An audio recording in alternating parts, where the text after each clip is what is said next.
Hey, see, if I was a very paranoid person, I would be like, "Am I really live? Am I really live?" And then I would wait to see if I see myself. But you have to trust your producer. Hi, everybody. How you doing? We are here tonight with part two of Vaesen Isa, a 5-part Vaesen miniseries or mini campaign, whatever you want to call it. Um, Based on, of course, made by Free League Publishing. Excellent game where a group of investigators called Tuesday's Children, with the ability to see these mythical monsters called Vaesen, or like spirits and folkloric monsters, have the ability to see them, basically use their powers to protect normal people who are often set upon by these Vaesen and who can't see them and can't do anything about them. They do, some of them do have the power to be seen by other normal humans, so don't at me when that happens later on. But for the most part, it's really just the investigators who are blessed with or cursed with this ability to see this Vaesen. And speaking of investigators, speaking of investigators, let's meet our investigators here tonight. An awesome bunch, as always. Same as bunch as last week, because none of them died, which is good. We like to keep them alive as much as we can. Hello, how you doing? Hey, good to be here. Yeah, happy to have you all. You did such a fantastic work last week, bringing your wonderful characters to life. I certainly look forward to seeing what delights you have planned for us here tonight. We will do a little recap of what went down last week. But before we do that, let's meet our players and the characters. If you would, tell us a little bit about yourself, where people can find you, what you're up to these days, and give us a little, a little blurb about your character. And let's start with the man they call Kevin. Kevin, what's up? Hello, yes, I am Kevin. Good to be back. I love playing here on Superior Adventurers Guild. Always a good time. I am found online to the socials at KevRan Games. I do different streams like this, places here, places on Wanderers Haven, also on Murder Hobo Inc., where I do some fun stuff. I also run my own show, Game Night Heroes, which is a actual play audio podcast, which is a lot of fun. Some of the folks here have done some stuff there, so it's pretty good times. But yes, I'm returning tonight as Elias Johansson, who is a conflicted writer with a little bit of a sordid past, and he has a pet dog that we all love so much, Reginald, our favorite good boy Schnauzer. So The glad to be Schnauzer. back. Yeah. Great to have you and Reginald back tonight, Kevin. Thank you so much for dropping in and coming to be a part of this. I super appreciate it. Next up, let's talk to Stephanie. How you doing, Stephanie? Good, thanks. I'm Stephanie. You can find me on Twitter at sbrownwrites or on Discord under Lavenza. Usually I lurk in the Live from the Apocalypse channel, where I've done a series of one-shots and miniseries, and I'm very happy to be back playing another episode of Vaesen Isa as Vendela, the occultist, and very much enjoying my time with the Guild Superior here, so excited to see where we go tonight. Well, we're happy that you're having a good time here. We certainly strive to not kill and eat the people who appear on our show too often, because that just gives you a bad rep. And Very we're true. trying to avoid that, I'm succeeding. Very good, very good. Let's see how it goes later. No, we don't do that anymore. That's against the law. Javante, suplexing in from the top rope. Tell us a little bit about yourself. What's going on? You busy person, you? Yep. Hi, everyone. It's Javante here. Like you said, I'm always busy. I'm always doing something. You can find me pretty much here all the time now. But you can also find me in a few other places, including another one, which I will talk about at the end of the stream coming very soon. Other than that, if you want to see in detail the stuff that I have going on, including my booking league thing, you can find that at my socials at Javante, Jev as in Victor, Aunte. I'm super, super excited to be playing. For those of you that weren't here last time, I play Killian, probably the most lovable character here aside from the Schnauzer. Should be very fun. Thank you so much for dropping in and making some room for us on that busy calendar of yours. But of course, your busy calendar involves a whole other bunch of stuff here. So, keep it in the same neighborhood, which is nice. And finally, something I don't get too often around here, but a fellow Canadian. Yay. My friend Kay, yay. Hi. I'm Kay. I'm at Caden cosmos at most different things. I do all sorts of art. Yes, I am also Canadian. Putin is the best. And if you think it's gross, it's just because you haven't tried it. So, uh, We were last night actually explaining to Kevin what poutine is. it's It's very true. Yep. I don't know what he thinks of it, but It sounds good. I'd try it. that's good. do you have a That's what I favorite want. poutine, Kay? I like chip truck Putin. Chip truck. Is that in yeah. Ottawa? Yeah, that's a Oh, local thing to you. it's not a specific place. It's just Oh, it's those like guys outside in their little trucks. Yeah. Ooh, food truck stuff. Yeah. yeah, totally. It's brown sauce, not gravy. Come on. I like it. Awesome. I like it too. All right. Well, we'll see if we can scare up some poutine for you on this boat. I'm not sure the Swedish chef who works the galley has ever heard of it. Perfect. No, I'm not going to do the accent because it's probably offensive. So let us then thank you so much, all of you, for being here. You're all so fantastic. I'm super happy to have you here. A couple of more shout outs before we can get going here in earnest. I am the Bleakseason. I am on Twitter at the Bleakseason. You can find me there. You can find me here. So much stuff, including Tuesday night when I'll be in Dave's Greyhawk game. Speaking of Dave, our producer, Dungeon Dave here, a big shout out to the man who keeps the thing running. Thank you so much, Dave. We'd like to also give a shout out to Tabletop Audio for all the wonderful sounds and music that you will be hearing throughout this series. They have tons of amazing stuff. You can be on their Patreon as we are if you want, but you can also just visit their website and there's tons of free downloadable sounds for your tabletop game. It's super great. Like I know that Dave listens to some of it just for fun, like when he's doing some work. So awesome music from there.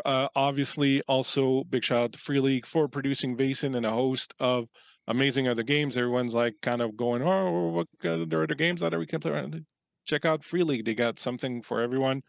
Their games are super easy to learn, and we love them here. And you'll see some of this Vaesen in action here tonight. And finally, big shout out to the Guild Superior as a whole, the other producers who work with us, with Dave and I, Miko, Ashley, and Andy, and everyone who's in the guild, everyone who's hanging out in the Discord, people who play in our games, people who don't play, people who just hang out, post some memes. We love every last one of you. And if you're interested in trying to get in with us, playing a game, even GM one, we have opportunities for just about everybody. So come on by, join our Discord, check us out on Twitter, check out our VODs on YouTube. We're all over the place. We're like like the plague. We're everywhere, everywhere. You can't stop us. With that out of the way, let us dive back into our game of Vaesen Isa here that we began last week with a little accident, as all of you were on a steamer ship that had been traveling from Finland along the northern coast back down into Norway, when there was in the middle of the night a sudden sort of ice storm, perhaps, that froze the water where you were. And you were fairly far off the coast because you'd had to kind of divert to avoid a maelstrom that's always found on the tip of an island there. And you were on your way back towards the coast when this happened, and everyone got thrown out of their beds as the boat got stuck almost immediately in this ice. After gathering everyone, the captain explained that they had no clue what was going on. It was some sort of winter weirdness. They were expecting it to thaw out soon enough, and that the safest place to be right now was to stay on the boat where it was warm and it was light, and they served you a nice big breakfast, and you got to hang out and meet a bunch of strange, interesting, and perhaps in some cases somewhat sinister people that are stuck on this boat with you.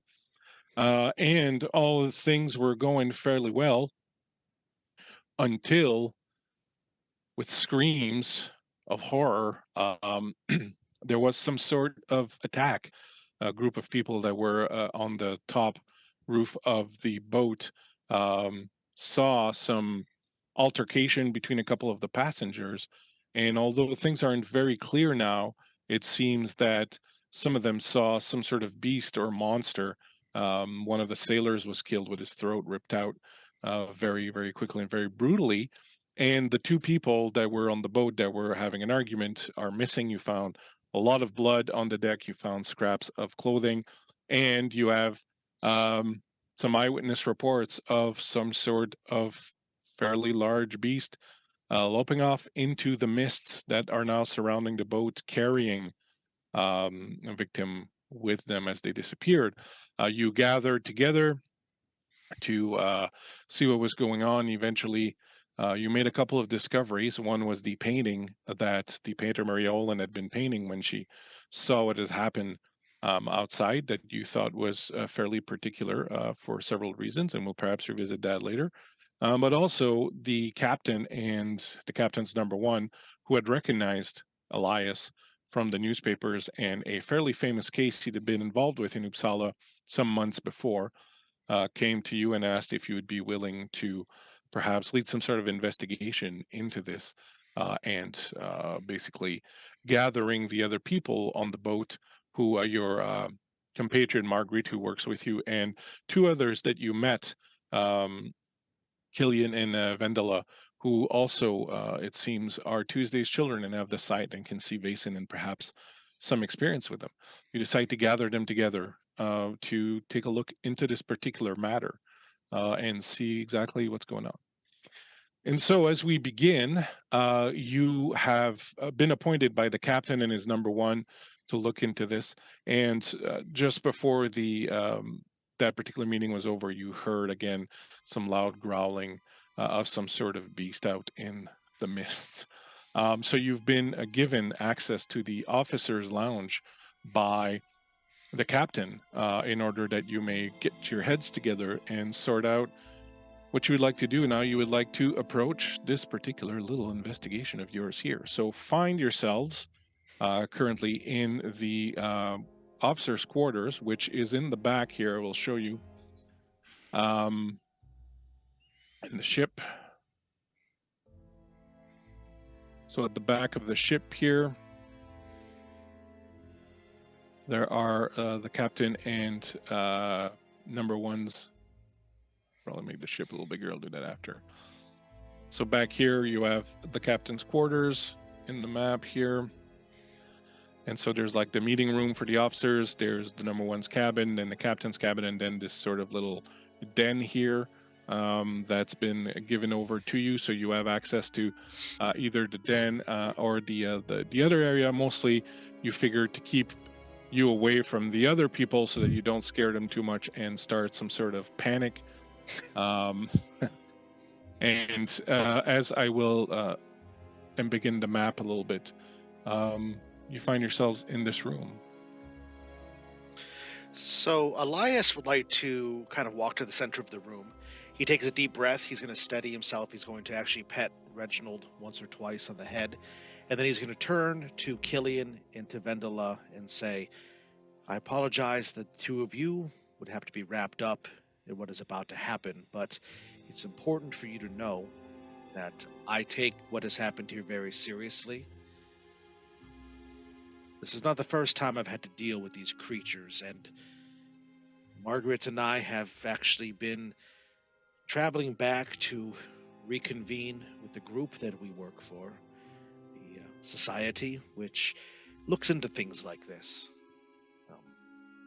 It's a long, convoluted story for now, and there may be answers in the future that perhaps we could give, but for now, I just wanted to let you know that despite what it may have seemed with me having to give a rousing speech to the crowd, I am glad I am not going to be alone in this endeavor. I think the four of us will lean on one another and form a real team here. I'm not a leader, so I'm glad to have support from all of you. And then he'll sit down in a chair, and he looks like he's just uncomfortable with the situation, but he's going to push through it. Well, then, you were being serious about us going after and finding whatever did that.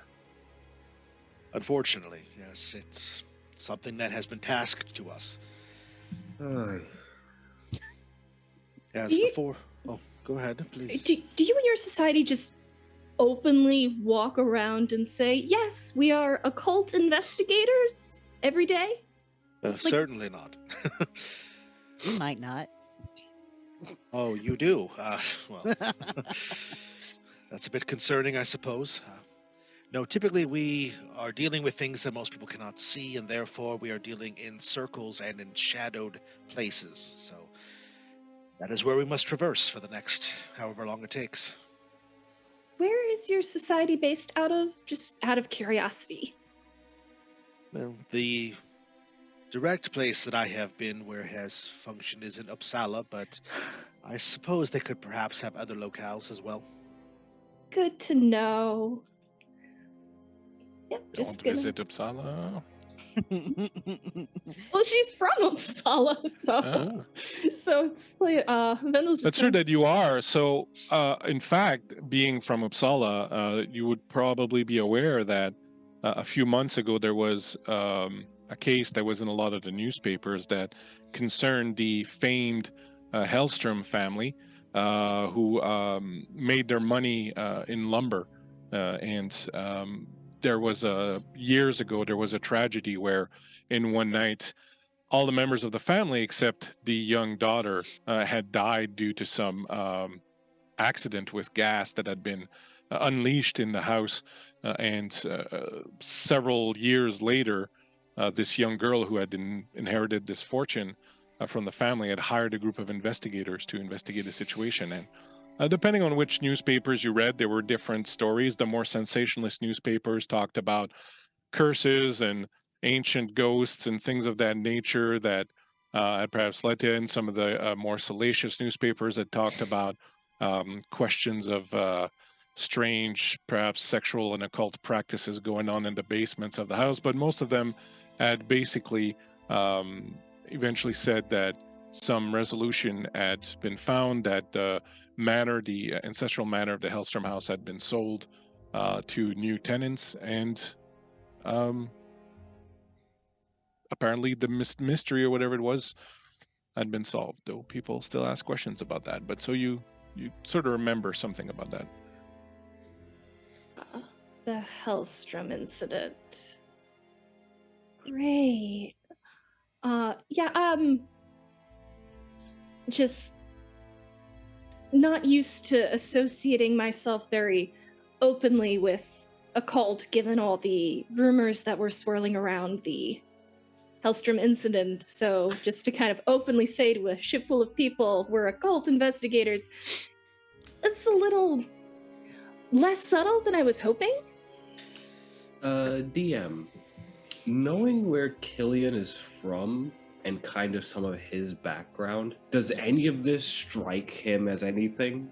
Or You wouldn't have heard about the Hellstrom incident or any of that, but being someone who gets about a lot in some of the darker corners in other countries that you visit, especially where you come from, so either in England or in Ireland and things of that nature, you would have known there would always have been whispers of ancient societies that operated from the shadows to help deal with things like this. Of course, as the world modernizes and industrialization sort of starts replacing a lot in science, kind of starts replacing old beliefs in folklore, these stories become almost apocryphal. But there's certainly always whispers of sort of long-standing organized groups that would do this kind of work. So it wouldn't be completely out of left field for you. But you wouldn't be able to necessarily name, oh yeah, these guys on Oxford Street there, you know. Yes, it was not ideal to make our presence known and our purpose, but I believe in the situation in which we are here, stuck upon this ship in the ice with these companions that we travel with, that it was necessary. Now that we have been revealed and our purpose is concrete, we will be able to be unimpeded. They will allow us to go about our business.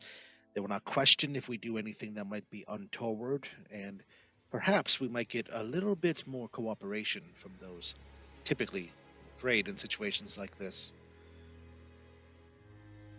But no, Oh, it is not no. ideal. No, it's really not. But what's been done is done, so we're just gonna just gonna work with it.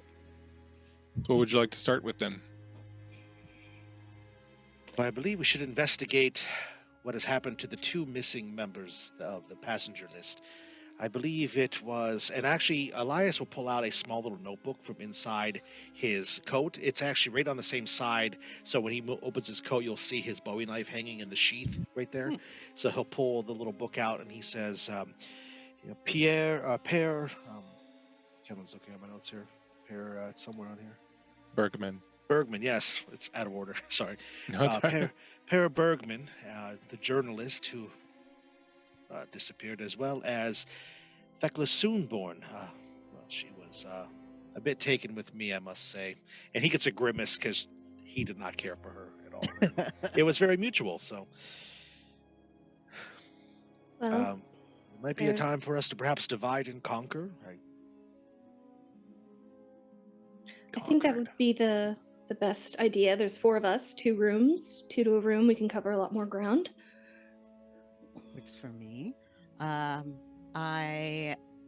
think Miss Vendela, sweetheart, Yes. let's go together. How about that? That works. Yes. Okay.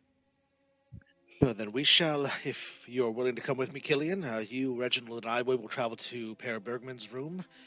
We will leave the perhaps discovery of undergarments and perfumes to the better case of valor, and we'll let the ladies investigate that, I believe.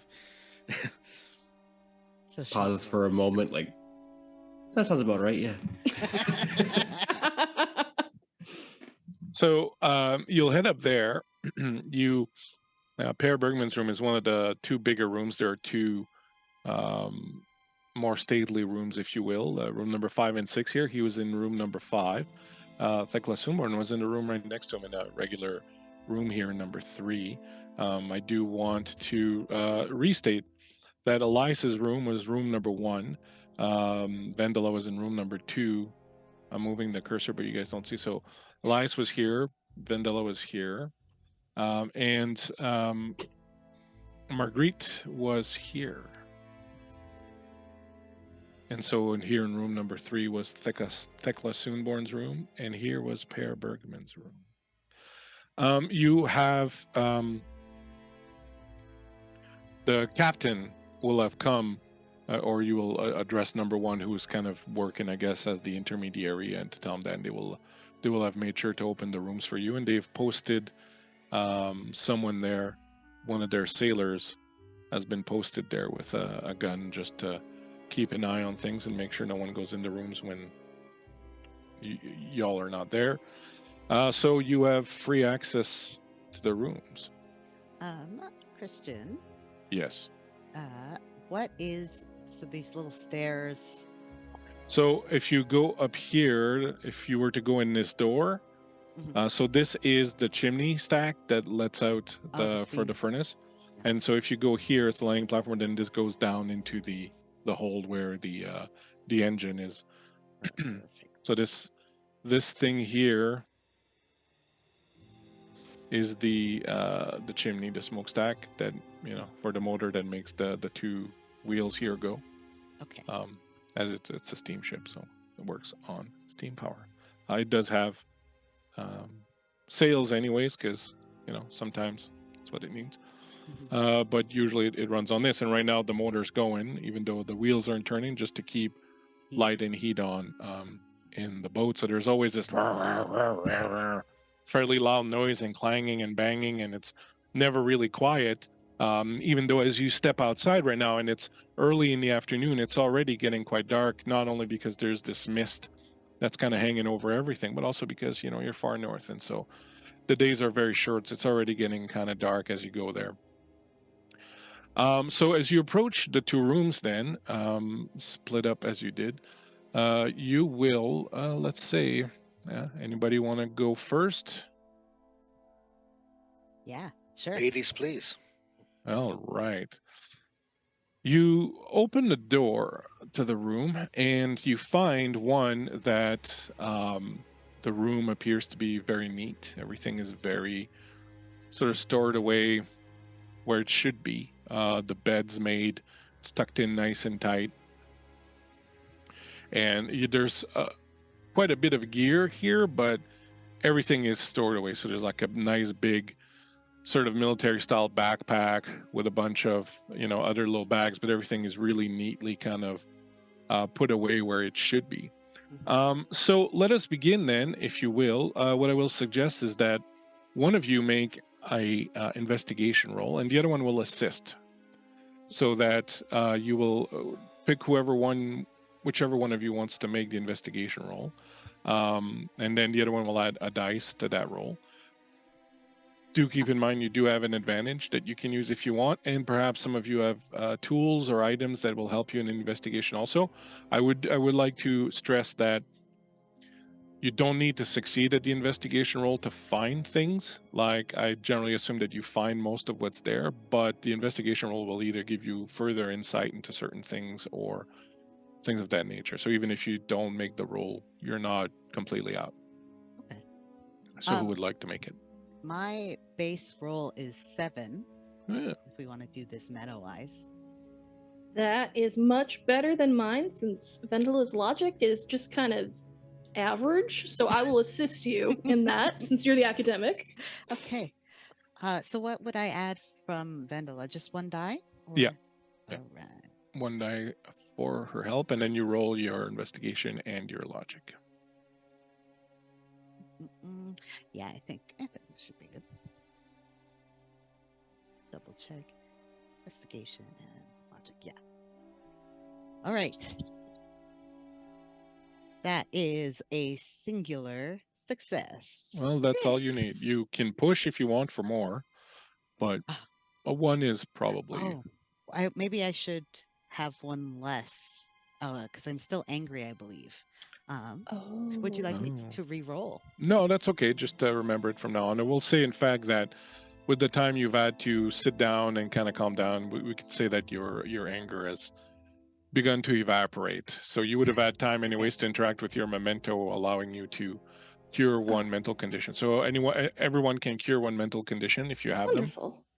Yes, you would have taken some time to interact with your memento when you were in the officer's quarter and kind of refocused and recentered yourself and calmed down a little bit. So you walk into this room, and it's always, I don't know if your characters have done this often, certainly Marguerite probably has once or twice, but coming into the room of someone who is missing and presumed dead is always kind of chilling a little bit, as you see their lives still there, but it feels like this life interrupted, right? Where you have all their things that are just waiting for them to return, but they may never. It's not too clear exactly what happened to Thekla, but it's certainly probably not good in one way, shape, or another. So it is a little creepy, a little intrusive, a little, just, it's very cold business, right? To go in and go through someone's life like this, but needs must. So the first thing that catches your eye as you go in is that you find on hidden, well, not hidden, but sort of stored away a little bit kind of out of the way, is a rifle case, the kind of big leather case that a rifle would be in. And when you open it up, you find it to be a fairly impressive looking hunting rifle. And the thing that arrests your attention, perhaps, actually, I'll come back to that after. We'll see something else first. But you find that the other thing that sticks out is in that case, there's also a very there's a sort of knife or dagger, but it looks to be of a very specific type or make. Like it doesn't look like something that's very generic. Like it's got some specific properties about it, which again, I'll have you do a bit more specific research after this. I just kind of want to give you most of what you find. You do find in one of the bags, when you open it up, is a Finnish military jacket, but it does have a Swedish flag sewn on it. So as you know, there is currently a sort of border war going on between Russia and Finland. There's not an invasion per se, but there's kind of skirmishes going on along the border. And several people from Sweden and Norway have gone off to join the Finnish army to reinforce them, because they want to help out. And generally speaking, those people are probably given this kind of equipment where they will be equipped by the Finnish military, but they also have their home flags and things of that nature sewn on them to identify them. Show You find, solidarity. yeah, exactly. You will find on top of that a letter that is addressed to Thekla Soonborn in Sariselka, Finland. The letter is open and still in the envelope. And you know what a daguerreotype is? Those very old first photographs that people take, they're kind of brown, and so there's one such image or photograph, if you will, a daguerreotype, that seems to show a group of soldiers sort of hanging out together, like 6 or 7 soldiers, doing like kind of a group, like, kind of picture thing. So those are the things as you go through that you kind of find, and with your success in your investigation roll, I will say you also find something that's hidden a bit more cleverly inside the lining of the suitcase.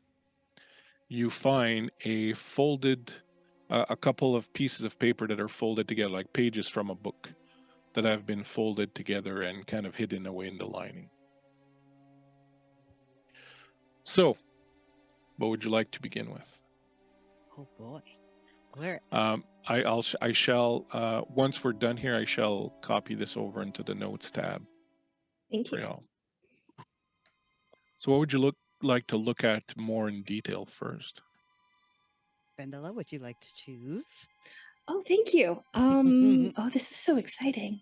I think I'll choose those letters in the lining, All right.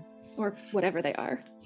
You pull out these papers, and I would ask you to give me, and again, you will know, actually, first of all, I would like a learning roll from you. So, again, you're both looking at it. So, I will go with whoever decides to look at something as the main person. So you would roll your learning, but the other person is helping also. So feel free to add a dice for the other person to everything you're rolling.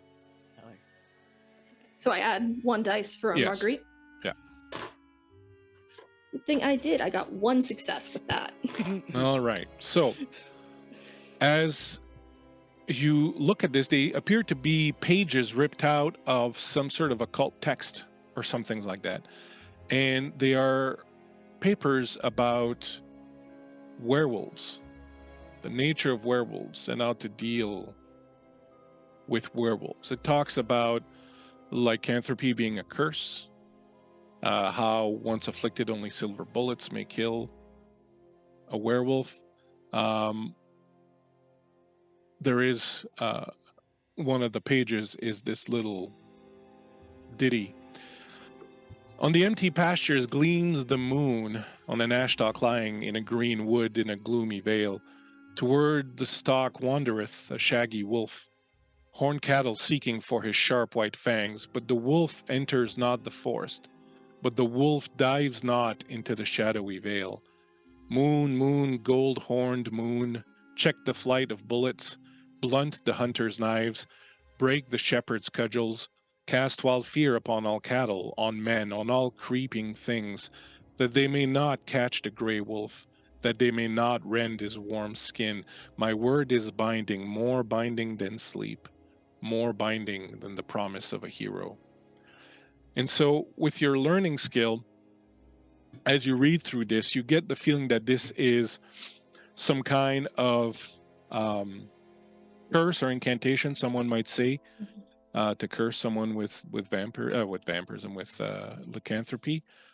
But something else your learning tells you is that this seems a little dubious, like, not from a reputable source. So as you're reading it, you're recognizing certain things that you go, oh yeah, this is probably okay, this is probably kosher, it's probably above board. But there's a lot of stuff that you're like, this is just, myth and folklore and whatnot. So if you sat down with it and with, for example, the little library of books that Elias has in his room, and you spend some time with it, you might be able to work out more specifically what's real and what's not. But to your practice eye, some of this seems to be hogwash. So it's not, it's something that someone that doesn't really know a lot about these things kind of picked up because they thought it might be true or important.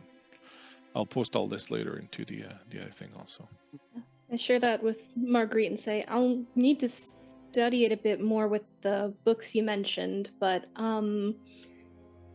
it feels like a stitched together spell. Like some of this feels, from what I've read, accurate to the folklore, but other just kind of seems like just made up or just rumor, kind of like a beginner's folklore, sort of speak. I like that. I guess, but she must have really believed it and believed that a werewolf was coming after her or something if she was hiding this in the lining. Or maybe she just bought this suitcase secondhand and the last person had it. But Maybe, but given that she seems, based on the coat you found, to be a bit of a military background, I don't know. I feel like she, in theory, should have been more careful or at least checked for those type of things. I feel like it's safe to say this could be either hers or it was given to her by someone that she thought was important. But it's just a guess. This is my first time on an investigation, so. Ooh, how are you liking it so far? It's thrilling. I've never really done this before, or been well, I mean, I've practiced snooping a little bit, but nothing like this. I like it. Yeah, I like it a lot. I think. Why some moms like to snoop, I guess, it's fun. I guess. Is that a thing moms do? They snoop a lot? That's what I've heard it a lot from my students, but oh, interesting. Yeah. Shall we continue? Oh yes, please, let's do. What would you like to look at next?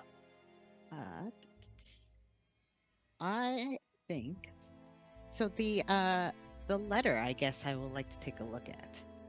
So you unfold that letter, and it looks like a letter that's been, reread a few times, and it's addressed a few weeks back to Thekla, and it comes from a small town in Sweden. The letter reads, Dear Thekla, I'm so relieved that you're returning to us. You know I will always support you and encourage you to follow your dreams, but this business of joining the fight in Finland, I understand Thomas meant a lot to you, but I always feared that the worst would happen, that you would be killed, and that would not bring back your beloved Thomas. Reading between the lines, I get that some horror happened to you out there. What you described happening with those Russian soldiers, well, it defies belief. But we can sort it all out when you return. My heart aches for you, my dear. All I can say is your father and I anxiously await your return. Enclosed is a ticket for some new type of ship sailing to Trondheim. It is said to be the fleetest ship in Norway, steam-powered. From there you can take a train. You'll be home within a few days. Our love travels with you, dear. Hurry home. Your mother.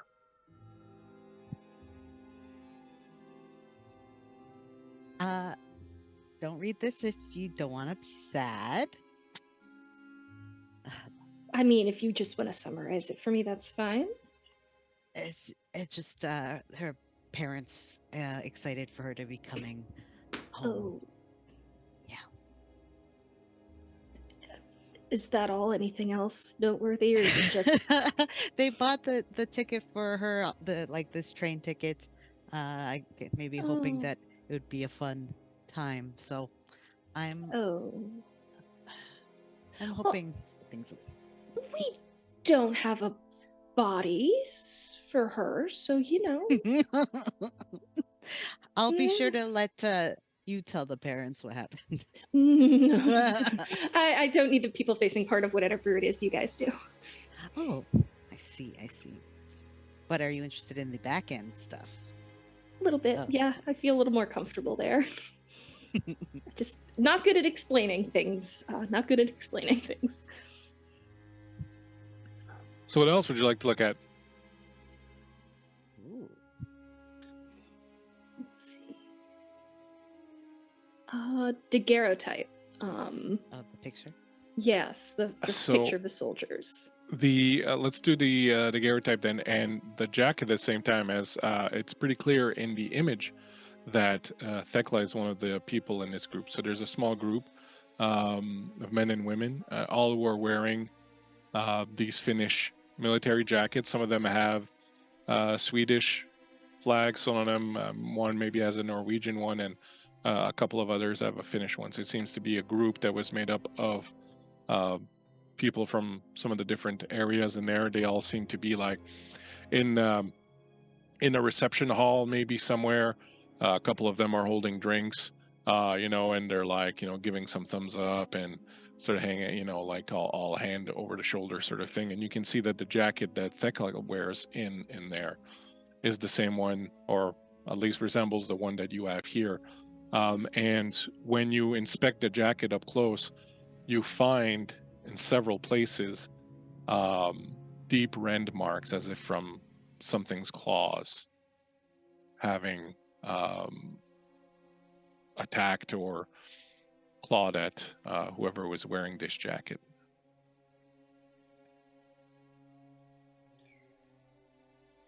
So Interesting.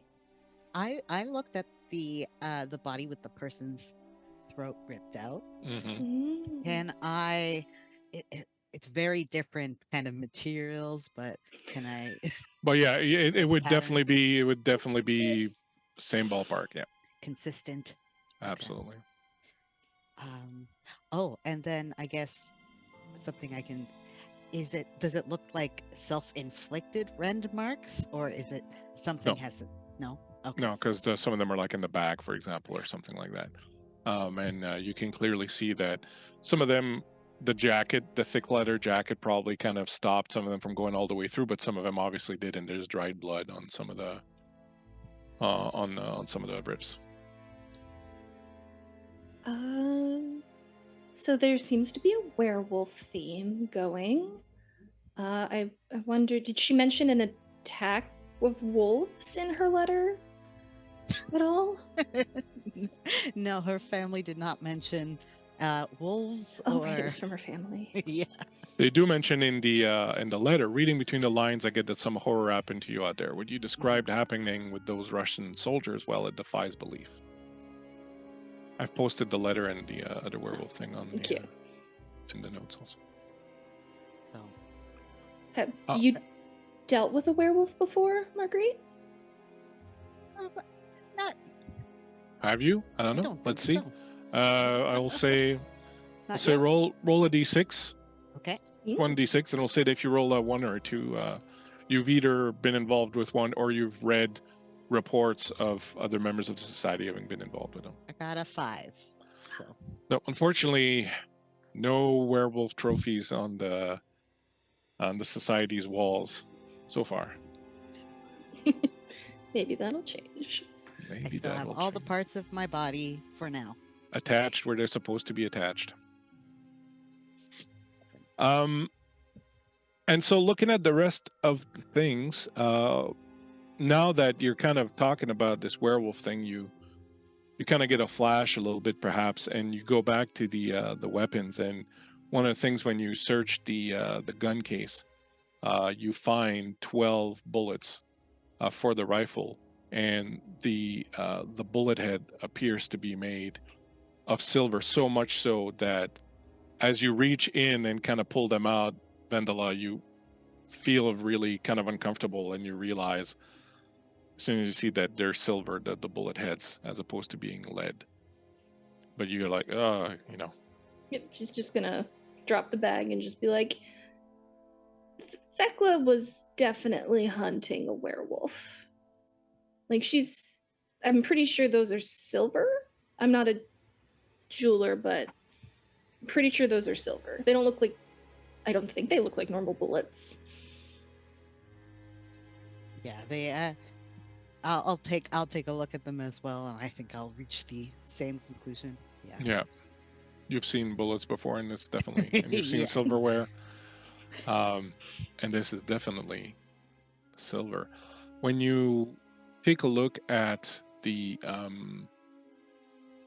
knife again, since you're kind of on that thing, I would like you to give me I guess give me a learning For check. Marguerite or for Vendela? Either of you wants to roll it, looking at the knife. I'll defer to the academic. Awesome. Probably better at education than Vendela, so. 5. So I think 9. 1, 2, 3, 4, 5, 6, and 1 for Vendela. So 10. Nice. Haha! This is Haha. all I want to do. Wow. 1, 2, 3, 4 successes. Woo! Right. So not only is this, you realize you've seen before, it is a Russian weapon. It is a Russian made knife.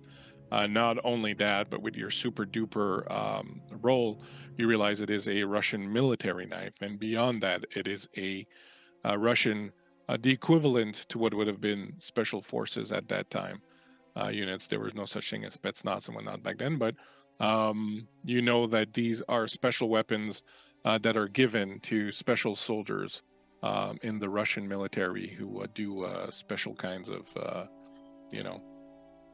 dark work. Like, like undercover work.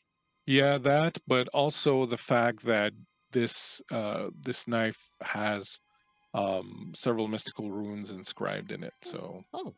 yeah. It's fancy. I guess she kept a trophy. I don't know if she kept it, if she was given this or she took it. Given that her mother's letter referenced a skirmish with Russian soldiers that went real bad, I'm gonna guess she took it. Be interesting to see. Wonder why. Well, maybe she thought it would help with her potential werewolf problem. Yeah. Anything you can get is good. Yeah. So finishing going through the room, that is mostly everything here. You can hear a lot of rummaging and sort of moving around going on in the room next door. Would you, both of you, do, or one of you can do a vigilance roll and the other one can help? Vigilance.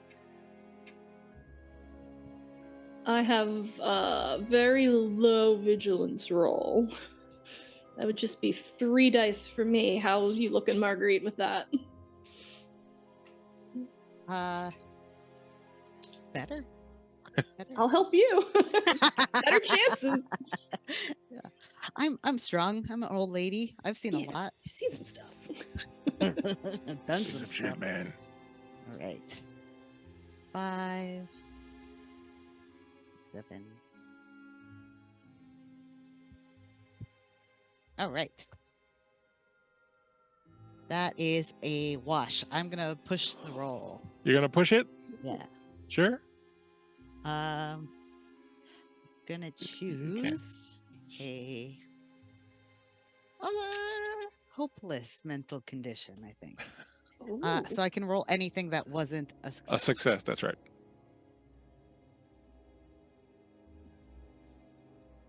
That is another wash. Again, this is my Oh no. Of course, there's people rummaging in the other room. Elias and Killian are in it. So as you amass the things that you have found here, I will just assume that you take with you whatever you end up wanting to show or talk to people about. I'm not gonna worry too much about it.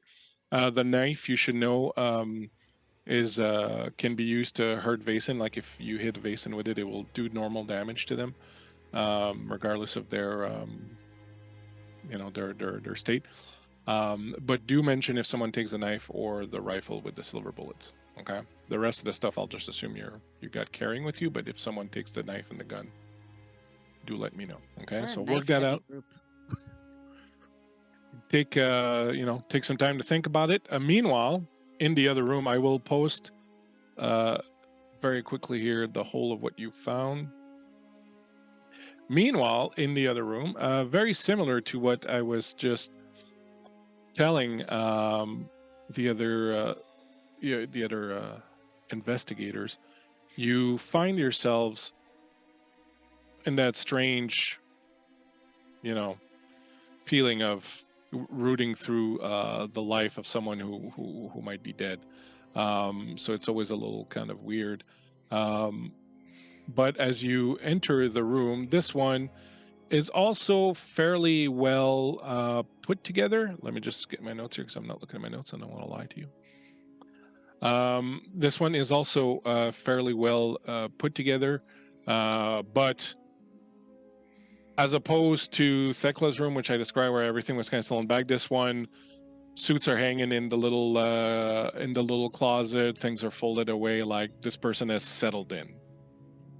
All right, so things are where they're supposed to be. There's things in drawers, so on and so forth. So, as you approach this room, you open the door. It is dark in here. There's a little oil lamp there that you can light if you want to shed some light on the situation. Yeah, so Reginald Killian walks pulls in the and- werewolf off me. I shoot it. No, I'm just kidding. right in the face That's it. Yeah. with Parmesan. my elastic gun. Thong. No, I'm teasing. Yeah, if there's a light source in there, I think that Elias would definitely move forward. He will produce some matches from inside his coat. He'll light them up, and he'll light the lantern. And while he's lighting the lantern, he will look to Killian, and he will say, "So, Killian, I trust from our conversation a little bit earlier that you have experienced some things that might be dark and or scary." Killian doesn't respond immediately, but you do see him like looking through the suit and kind of just sticking his hands in each of the pockets to see if there's anything in there. Right, dark experiences. I guess that's what you could consider it. You don't kind of continue to live the life that I'm living and not see something every now and again, but I never try to stick around to get too close to it. Of course. Well, just know that I, despite the bluster that I had to force in front of the passengers due to the captain's insistence, I think we are perhaps in this together. I'm a bit more green than we would be led to believe. What happened with the Hellstrom family was how I was indoctrinated into all of this. So, again, let us rely on one another, and Reginald, of course, and I will, again, give the dog a pat on the head. Well, Reginald is already off and lying down in front of the heater. Oh, Or lit up. Just my man. All right. He's Good the boy. best. Good boy. Best just roasting. Yep. All So right, then. as you enter the room, then please, same thing. Give me an investigation roll to begin with, and then we will see what you find, and we'll dig into that. Okay.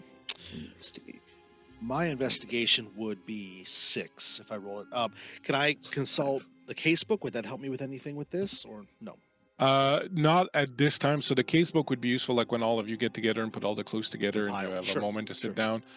Then you could do the casebook thing to try and get more details or more information out of what's there, or in fact, for me to tell you, oh, okay, you realize this means this, or like it kind of helps you put the clues together after if you're kind of stuck. Yeah. So I would be rolling 6. What do you have? I have 5, and I do have 1 success already. All right, so you already got it way ahead of you. He's I'm on good. it. While he's investigating physically, can I reach out with the 6th sense to see if there's any sort of presences that I feel in here? Yeah, absolutely. Do that. And in order to do that, does it stipulate what kind of roll you make for Sixth Sense, or It's an investigation to look for so clues go ahead of that. and do that then.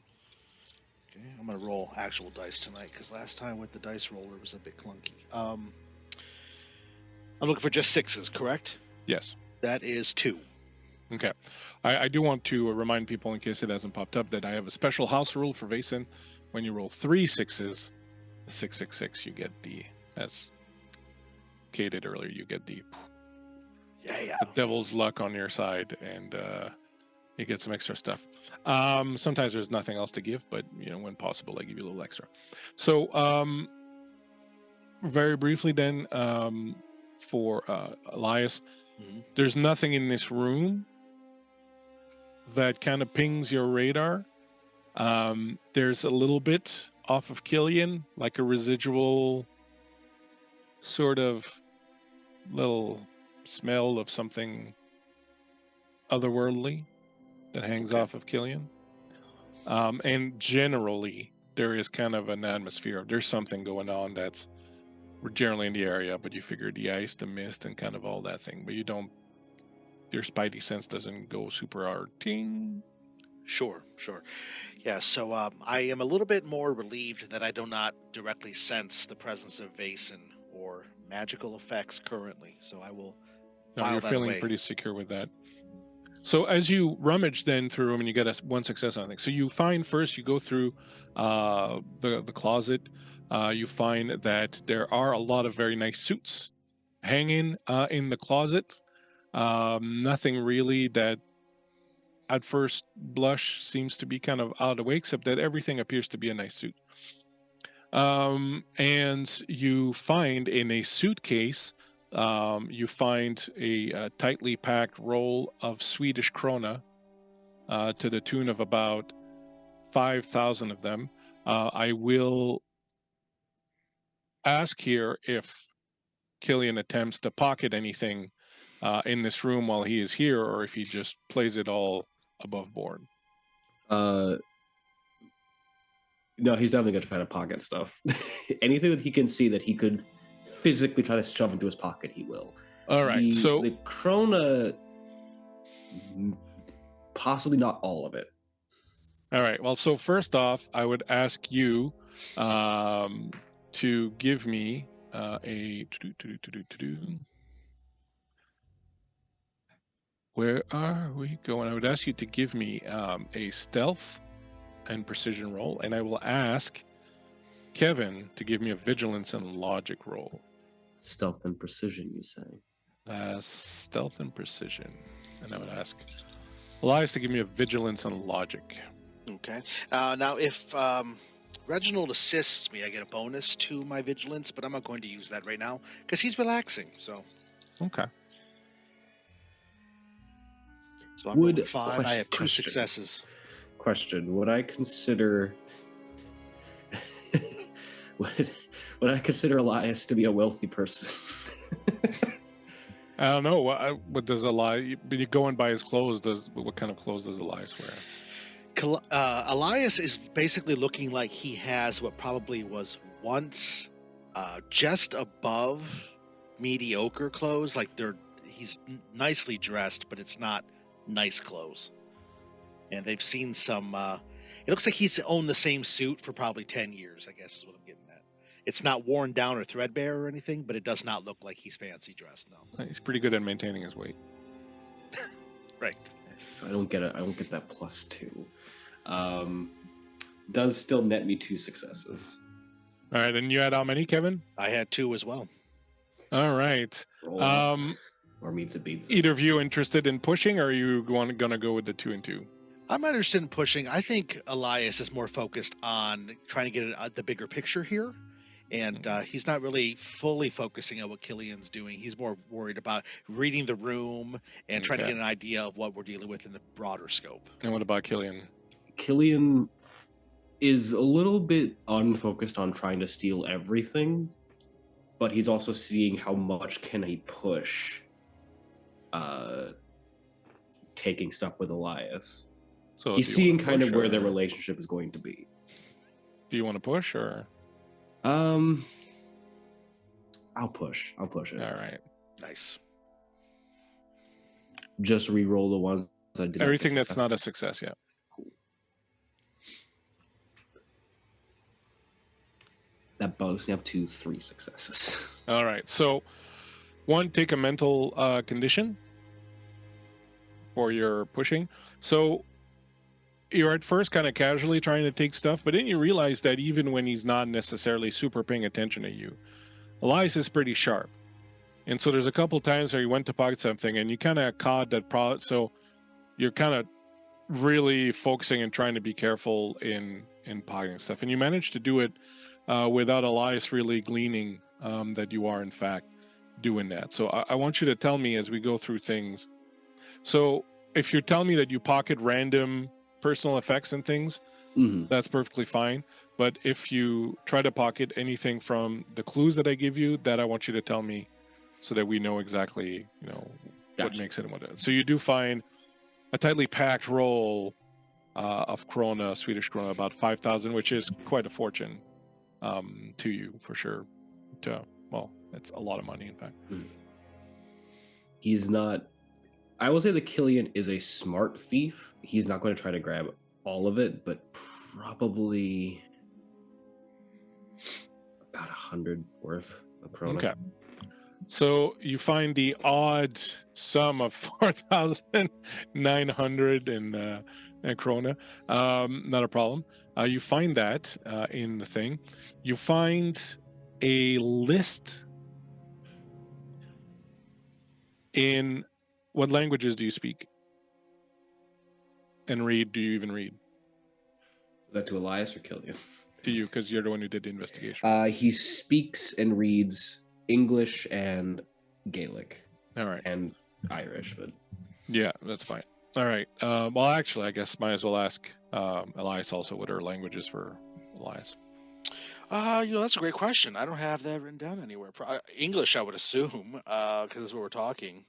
Yeah, but your characters would be speaking a sort of, we'll say Scandinavian, like a kind of catch-all.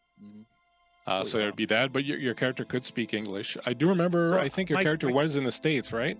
My character was in the United States for a while. He does give English commands to Reginald in German. So okay, so we'll say that you have passing knowledge of English and German, and enough English to carry a conversation, enough German to get a few words here and there, and otherwise it's just the commands to Reginald and big stuff. But other than that, okay, Schnell. All right. So you find a list of some sort, written by hand in very precise handwriting, in pen, but you can't read the language. All right, we'll do something with that a little bit later. And you find a revolver in a leather holster, also hidden in one of the suitcases. Nice. Okay. So which one of these things would you like to focus on first? So I'm assuming he makes these known to Elias then? Well, any of that do you pocket beyond a couple of he knows krona? He knows that the krona is money, so it's worth something. He would remark on the list, and he doesn't carry a gun, so he would probably look at the holsters, kind of like kick it over to the side to where Elias is, like, eh. All right, so what would you like to start with? So Elias will go to the list. He will look at it. He will realize it's not in a language that he understands, I assume, based on the description. But you can, however, make a learning roll to see if you can kind of semi-guess what language it is. Yeah, I'll do that because that is learning and logic, so that'd be 6 for me. So go for it. Odds with that. I'm gonna say it's a 2-successor one. Okay. But the more success you have, the more precise your knowledge of what type of language it could be. You know what? That's just one success, but I'm not going to push it. I'm going to instead say, I will have to show this to Margaret. She's better with languages than I am, and I will fold it and I'll put it in next to my little case book that I have. Okay. And then I will go looking at the revolver. I will open it. I'll check just to make sure it's loaded. I'll see how it's maintained. So the revolver is a very standard type of revolver that would be found in Scandinavia.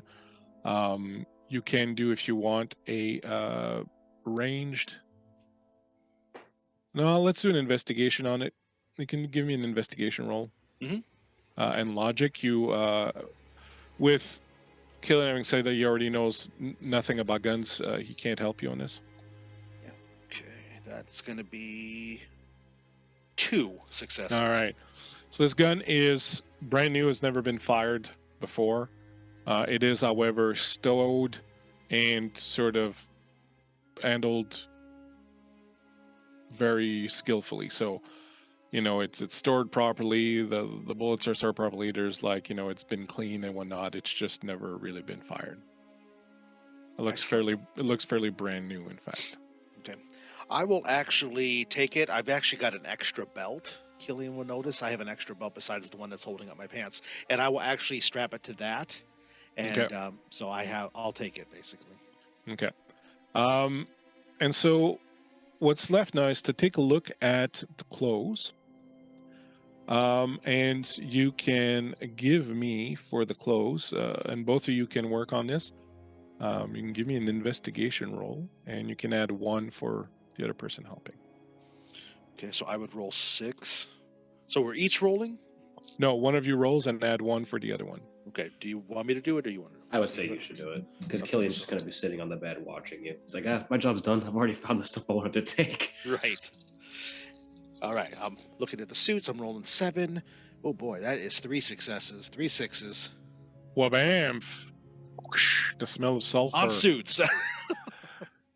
The smell of sulfur as the devil's luck presents itself to you. Most of these, so all of these are very nice suits. So a couple of things jump out at you with your devil's intuition there. One, you do recall Pear talking about the fact that he had just come back from the front where he had been writing, reporting on the war that is going on up there. You realize there's 0 in the way of field clothes here. No boots, no parkas, no winter stuff, nothing. You do recall that he was wearing a very nice coat with a fur, collar and nice leather gloves. Definitely not the kind of thing you go on the front lines with. So there's definitely none of that. You also realize that there's really not much in terms of reporter materials. There are no pictures, there's no journal, there's nothing that's already written or reports, there's nothing of that sort in here. Like as a writer, you would expect someone to have, we're talking about back in the day here, so it's not like he could just email whatever he wrote, right? So he would have at least his report, or at least the originals of his reports, even if he telexed them or something. And finally, with your 666, something that jumps out at you is that all the clothes are absolutely new, have probably never been worn, and none of them have tags. Interesting. Well, and I'll say kind of absentmindedly, I mean, Killian will still hear me, but, well, it would seem that perhaps our journalist has a bit of a secret of his own. And as you say that, a shot rings out as a bullet comes crashing through the window and shatters into the wall right next to your head of where you are. Oh. All 4 of you hear this. And as it does so, I will reach instinctively for the knife, but then remember that I have the revolver, so that I actually pull that out. Killian, you'll notice that when Elias pulls out the revolver, this is not a man who's like super practiced with guns. He can definitely use it. You can tell by the way he holds it, but he's not. This isn't like a policeman or a skilled military guy. This is just a guy who's had a little bit of some training, probably relatively recently. You would notice, and he looks to Killian. He looks to Reginald to make sure that they're both okay. Reginald is up. Killian has pretty much done a thing where he's rolled off of the bed and is now rolled directly underneath it and is just watching. All right, so I'm just going to go around and tell me what you're doing. So we'll start with, since we're on it, we'll start with Elias. What's Elias doing? You've pulled a gun. Yep. Elias will go to the window. He'll put his back up against the wall so that the window is like next to his head, and he'll slowly start to look around to see if he can see anybody, but he doesn't want to give a target. All right. Killian. Hiding under the bed, pulls out the little pocket knife and flicks it open and just remains hidden. I thought he was going to be, I'll put it back, holding out the 100 krona. Nope. He's not that scared. What's Vendela doing? You hear the shot as you were just finishing up. You heard rummaging and whatnot, and then you hear this gunshot from outside. Just one. And then glass shatters.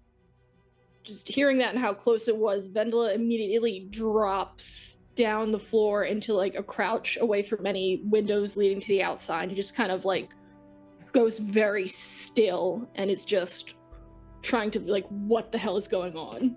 And Marguerite? Marguerite is not afraid of death, honestly. She throws open the door and steps out with a hand in her purse. I like it. So you can take a look at the map if you want. So you throw open the door. The first thing you realize is the guard that was there has apparently been knocked out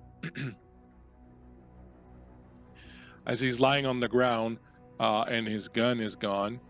And I'm just looking for an unconscious token. There we go. So this fella right here is unconscious, lying on the ground. His gun that he had, his rifle, is gone. And you can smell as you step out very briefly the smell of gunpowder, of cordite that just sort of wafts through your nose. But you don't see anything. Do I hear anything? You hear the wind whistling, the creaking of the ice, the boat wheels. that's being pressed together with this ice. So everything is kind of creaking and whatnot. The engine is going, and whatnot. So there's tons of noise going on. Let's do just to keep things kind of clear and simple. Let's do a little initiative, and then we'll see who's doing what. All right. So we'll start with. I'll go in the order that I see you. Killian will go at 4. Vendela will go at 5. 2 for Elias, and 9 for Marguerite. Yeah. I'll just assume the original goes with you. All right, so Marguerite, you step out. You smell a little bit of the gunpowder. You see the gun around. That's that. So back to 2. Elias, you kind of see out of the corner of your eyes, you're looking out. You see Marguerite kind of come into view a little bit and kind of poke in outside. And he'll yell, get out of the way, and he'll motion for her to get back into the room, and he's going to look past her. He's going to see the guy unconscious on the ground, and he's just scanning the distance, the fog, the ice, whatever, to see if there's anybody who might be lining up or running away or something like this. It is definitely quiet. Aside from all the creaking and groaning, but you hear nothing else. For Killian. Seeing that everyone is now kind of moving, Killian is going to get out from under the bed. Just look left and right. And is going to cautiously head to the other side of the door to where Elias is and just press against it. Okay. At 5 would be Vendela. Did Marguerite take the dagger with her? I don't know. No? No. Okay. Right there on the bed. In that case, Vendela is going to grab it to have something as a weapon because her bow is in her room, and a bow might not be the best weapon on a boat. So she is going for the dagger and just kind of very quietly creeping, like she is taking a lot of care to not make a sound as she's just kind of creeping after Marguerite. Okay. You start stepping out, creeping behind her. And then 9, Marguerite. So I haven't seen anyone, and I'll try to make that known through my eyes and eyebrows to Elias. But Marguerite is going to step out fully, and do I see where the gunshot? Because I heard glass breaking, but Yeah, you can see now that the window into the room next door where Elias and Killian are has been shattered. But as you step out, you also notice that the door to Elias's room next to yours is ajar. Okay. I am going to motion to Vendela that I'm headed to Elias's room, and I'm going to creep over there and creep near that body. He's alive. He's just unconscious. He looks like he's been bumped in the back of the head or something. Oh, just bumped. Okay, good. Do a vigilance check while you're at it, please. Back down to Elias, you see Marguerite, as opposed to going back inside like you suggested, is going out onto the deck, and now you can see Vendela's head also kind of poking out behind her and sort of looking that way. I'll just say to Killian, stay here, and then I will move out onto the walkway that's outside along the edge of the boat, and I'm going to, with my head relatively down, semi-crouched, I move up to where Marguerite is going into my room, and I'm just going to stand there. Basically, if somebody's going to come after her or Vendela, they're going to have to basically move through me, I guess you could say. Gotcha. And But the gun is still raised and ready. Awesome. And what did you get for your vigilance check, Marguerite? I was going to ask, it's not a fear test or anything, is it? No. Good. Jeez Louise. I rolled nothing. Can I? You do have a -1, right? Because you have Yes, that is condition, true. right? Yeah, so I still wouldn't have rolled anything. Okay. As you get up there, Elias, you can do a vigilance check for me. Okay, yeah, sure. That is going to be 5. I don't remember. I don't think you have a condition. No, because we took the time Yeah. with the downtime to heal up. That's 2 for me. Okay. So you notice there's a lot of footsteps and kind of, well, not in the snow that's around the knocked out sailor, but you do clearly see a set of footprints that goes back around the front, leaving. But it's kind of a mess in front of your door, and it's not clear where the footsteps went in or out of your room and whatnot, like, because there was kind of a scuffle there where the guy fell down. Okay. So I think we were up to Killian. Killian is going to definitely hears Elias say, "Stay here." Looks left and right. Oh, a bullet went through. Hell no. And just follows after. You're stepping outside. All Yep. right, you guys are really well lined up for that shot. That's just He will try to kind of move to the left of where Elias is, just so he can space everything out. But yeah. Mhm. So Vendela, they're all lining up. What would you like to do? This is your perfect opportunity to take them all out. The moment you were waiting for. You were the Exactly thing as all along. planned. Yes. Vendela is going to stay, like, she's not going to, like, stand up to her full height. She's going to stay low, and she's not going to fully emerge from the room. She's going to try to, like, peek her head out low from the doorway and just kind of, like, try to assess where whoever attacked could have gone, if there's a sign, like a door swinging shut or, like, a distant sound or anything. Do a vigilance check. Okay. All right. While that's happening, we are at 9 for Marguerite. I want to clear Elias's room before. Well, I might not know that there's somebody who went in front, so I want to check and see if there's anyone there, see if anything looks disturbed. I wouldn't know what Elias's room generally looks like, but Well, there's no one in the room that you can see right now, and unless Elias is way messier than you would think, someone's been through his room, as the room has been fairly thoroughly tossed. okay. That was 0 successes for me, so I noticed Okay. nothing. Yeah, there's too much wind and noise, and it's dark, and you're just kind of like getting a little overwhelmed with all the sensory information that's coming in. Yep. You can't focus on anything. So let's step out of the initiative for now. All right. Tell me what you want to do and where you want to go and how you want to do it. So you cleared the room. You say there's no one here. What do you do after that? Let's go around, and you can tell me what you want to do, and I'll start with Kevin. So Elias will move past Vendela. He'll stop for just a moment. Are you all right? Yeah, are you? Yes, and he continues. He's going to slowly creep up to the edge and look around, following those footprints to see if they are, further sign of the person who moved. And if he Okay. doesn't find anything, he'll go back to the room with the others. Not a problem. What will Margaret do? I will be probably following while taking a look back and making sure that the the young woman and the very young man are away from any danger. They don't seem to be in much danger right now. Good. Keep it that Unless way. there's someone with a sniper rifle just down the top, but I have partial cover. speaking of partial cover, then what will Vendela do as these two are appearing to be crawling to the front of the Let's see. I think Vendela is gonna try to. I think she's going to assist the unconscious officer and try to see if she can wake him up at all. Okay. And Killian, what will Killian like to do? Kind of looks over to where Elias is.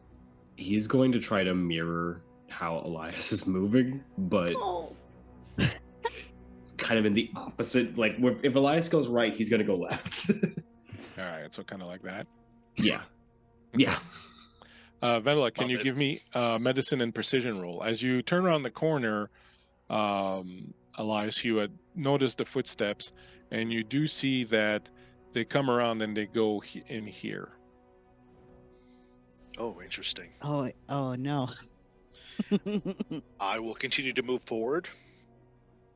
We just got raided. Raid. Goblin raid. Goblin raid. Goblin mode. Just about to go goblin mode too. Thank you so much for joining us. We are playing Vaesen, the game of supernatural mystery by Free League Publishing. Our characters are currently on a ship, on a steamer ship that is stuck in the ice, and where people have been getting killed by some kind of beast, and our investigators have been going through the rooms of the people that are missing and have just been shot at, and are trying to figure out exactly what's going on with that. Getting back on the boat here. So you look around, you see the steps that go down in there. What did you get on your medicine roll, Vendela? 2. All right. So he definitely looks like he was taken from behind with a blunt object. He's got a nice little thing. His hat's kind of on around. It'll just take a little bit of time to sort of wake him up. You'll probably need to bring him inside, give him some smelling salts, maybe, or something like that. Maybe the doctor could help. But he's knocked out for good for a little bit here. Good to know. What do? You're checking him out. Looks unconscious. Reginald's, the dog, is with you, kind of licking at his face and trying to help him. You see the footsteps that go around there. So what happens? It's still loose narrative or Yep, condition? loose narrative. Okay. Yeah, so Elias will creep towards where he is seeing the stairs go into that little doorway. Mhm. And again, he'll stop at the edge of the door with the gun. He'll stand there for a moment. We, as the observer, would notice that he's shaking slightly. So he takes a breath to steady himself, and then he's going to whip around and point the gun into the doorway, ready for if there's something there. Awesome. What else are you guys doing? Marguerite is gonna be his backup. As she fights, His old crotchety back up. Stop, or my mom will shoot. Here we go. Yes. yeah, she pulls her own pistol out of her handbag, and it's like, okay. And I will nod to Elias, being like, "I got your back. Let's go." Marguerite is the 19th century Scandinavian version of Angela Lansbury from Murder, She Wrote. Yes, yeah. exactly. That's totally who she is. Awesome. Killian.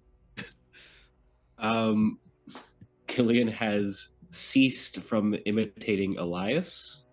It is now actually imitating Marguerite. Gone to the opposite side of where Marguerite is, and is standing essentially behind Elias on his right side with the pocket knife out. Notices him shaking. Could you relax? Please.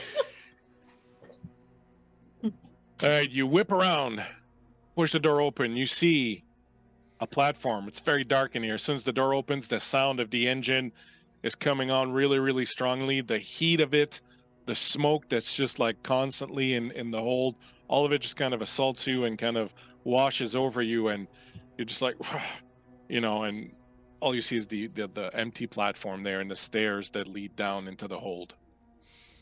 I turn to Marguerite and I say, "You've had that the entire time?" Yes, you had what was it, like a machete this entire time? I think this is a little bit more It's a reasonable. hunting knife from upstate New York.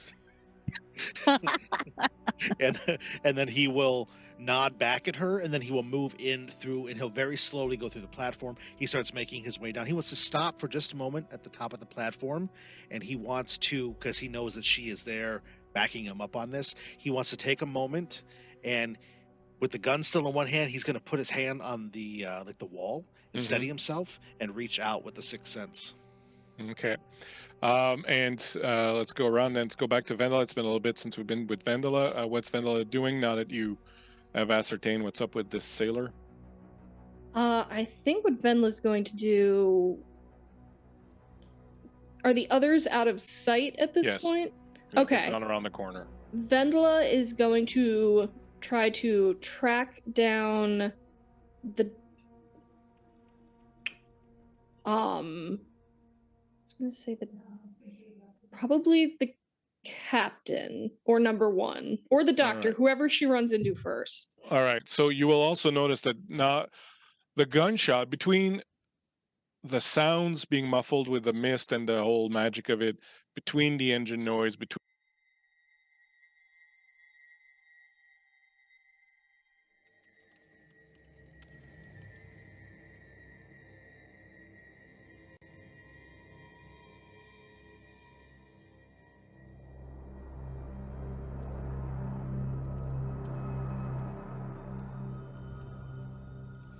thank you for hanging out with us. That was a little bit weird. Our producer's computer had a TPK. And so I think the stream early at one point. I'm having a problem that I'm not seeing. There we go.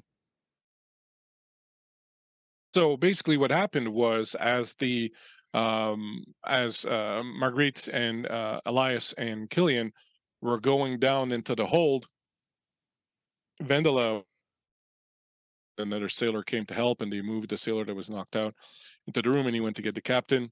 The other three went downstairs into the hold, found someone rummaging through people's bags. I ate an apple at the break, and now I have like a piece of apple skin stuck. Like, that's just the most annoying thing in the world. They went down through the bags, and as Elias stepped up and put the gun up to this person's head, they realized that it was the doctor. Dr. Ackerman, who has a little bundle with him and looks like he's rummaging through people's bags. And so he looks at you, and I'm going to start it off by saying, make anyone can make a medical and precision roll if you have this. If no one has it, just say so, and that's fine. I don't. Actually, maybe not even medical. Let's say that you could make a observation and empathy roll. Oh, That I can do that. I got All a right, 7 so on that. go ahead and roll that sucker. I'm not calling it sucker, I'm saying that's a sucker. That's 4 successes, 4 sixes. Oh, Awesome. right there. Anybody else? I will. I guess since I had chatted with him for a while, is there a bonus? Well, say that you don't have to take off the die for your condition. I like that. Oh yeah, I also have a condition, so I'll go ahead and take off one of the die. So you Re-roll got a that. condition. Remember that line in Hulk Hogan in Avengers? Hulk Are you Hogan. from outer space? Alien. Then son, you got a condition. I got That's- 1 success. 2 successes. All right. So anyone with any successes can see that he is very much under some sort of duress. Like he is, his eyes are really kind of wide, and he's sweating, and he's kind of trembling. And with the 2 success, you know that it's probably not all there. Like there's one that's kind of disconnected him from what's going on. But you, Kevin, with or Elias with the 4 rolls, you've seen someone with PTSD before. This man is clearly in the middle of an episode, and you pointing your gun right in his face is not the situation. You can tell that he's in the middle of something, and he's not at all right here, right now, and you can tell that he's like on edge.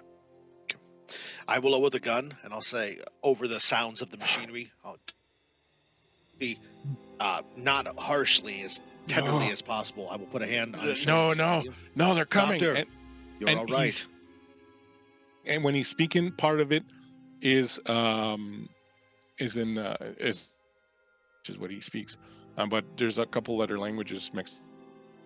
No, and he's mixing them, and then they're coming after me. I know they are. But get on. Are you with them? Are you with them? And he's like kind of trying to push you away. He's like, let me be. And You're not with them. You're fine. You are all right. You're safe here. No, they're coming for me. I saw them. I know they're here. The Russians are after me. And he's trying to, like, he pushes you and he tries to. You look like he's been trying to put stuff in a rucksack, like he's been to leave. He's like putting all these things in there. And then I'll turn and I'll see Reginald coming down the stairs. Is Reginald coming down the stairs, or he upstairs with? Reginald stayed with. I decreed that he was staying with Vinda. I'll look to say something to Reginald to realize he's not there, and I just look around confused for a moment.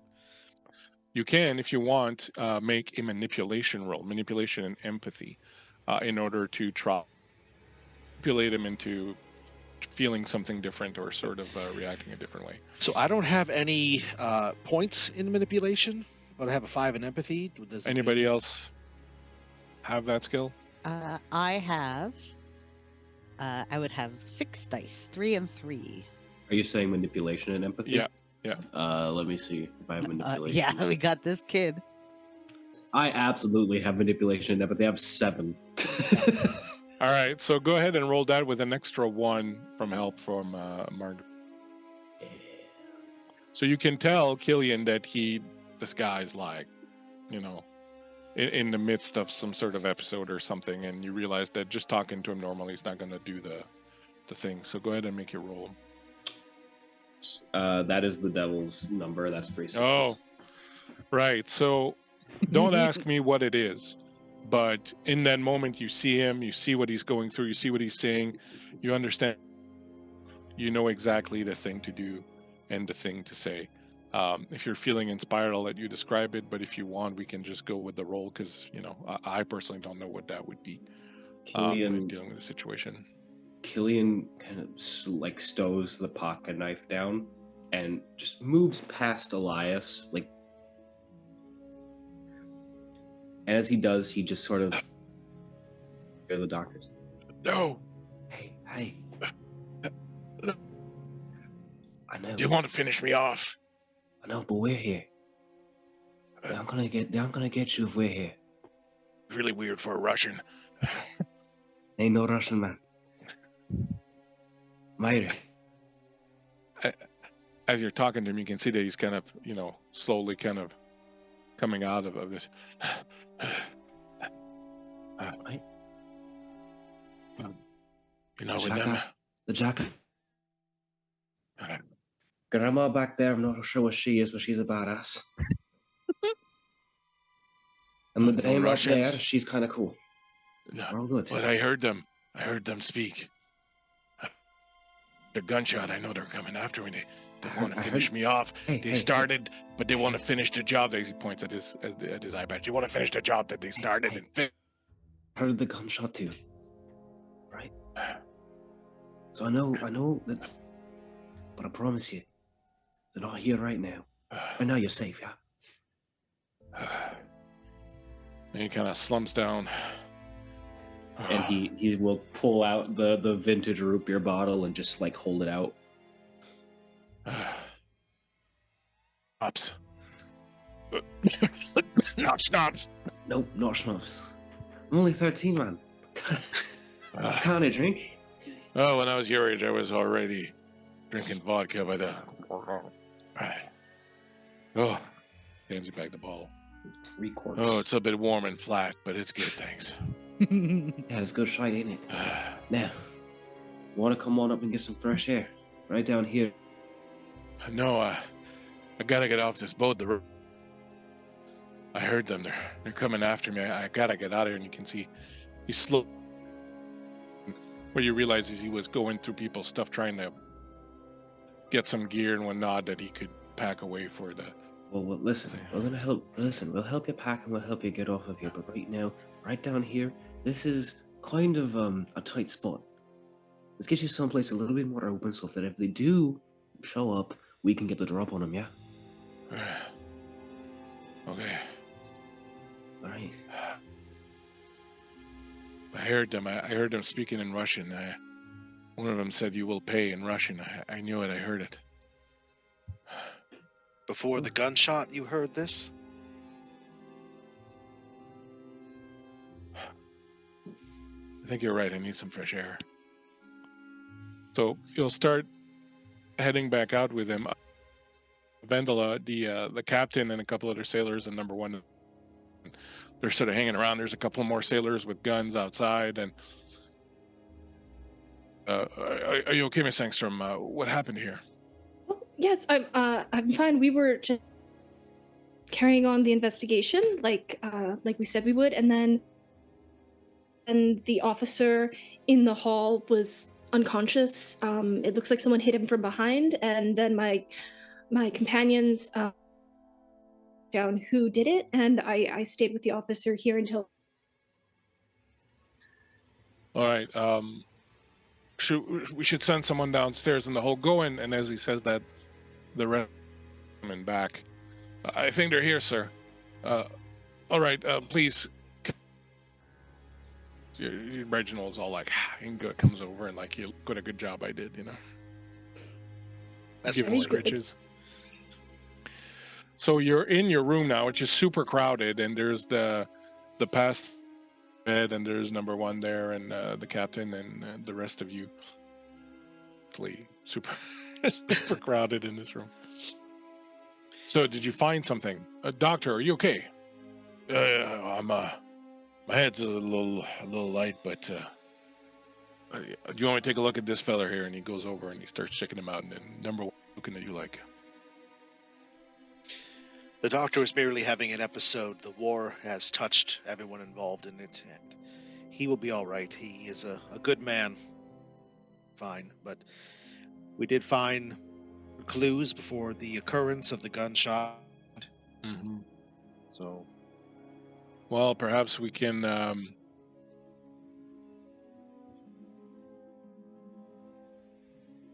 Perhaps we'll see what the doctor can do for our man here, and then perhaps we should repair to the officers' lounge to have a discussion about this situation. and Elias is going to start going through what's in the room, what exactly they were looking for, what exactly they messed up. Specifically, make sure that the portable library that that Marguerite and I were sent to retrieve for the society, not tampered with or destroyed in any way. Okay. By the way, I'm sorry. I'm being told by Dave, our producer, that he's experiencing. So we're actually going to stop the stream around for a moment. We'll restart the Zoom call, and then we'll come back. Getting the audio through. So please, if you're watching, don't go anywhere. We'll be right back in a minute. It won't take even that long just to restart the Zoom call. We'll see you in a minute. Thanks. Thank you.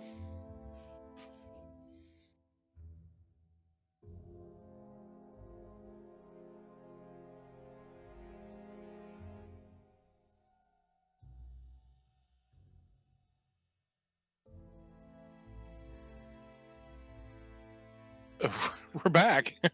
Apparently, Yeah. who knows? We're back more often than the government when it's time to pay taxes. So we're going to give this another shot and see where it takes us. Hopefully, it takes us to the end of the stream. Thank you so much for hanging out with us, for sticking with it. The Vaesen have gotten into the computers and create a problem. Hopefully, we're good to go. And we won't encounter any more issues, but whatever, it's the way life goes. What are you gonna do?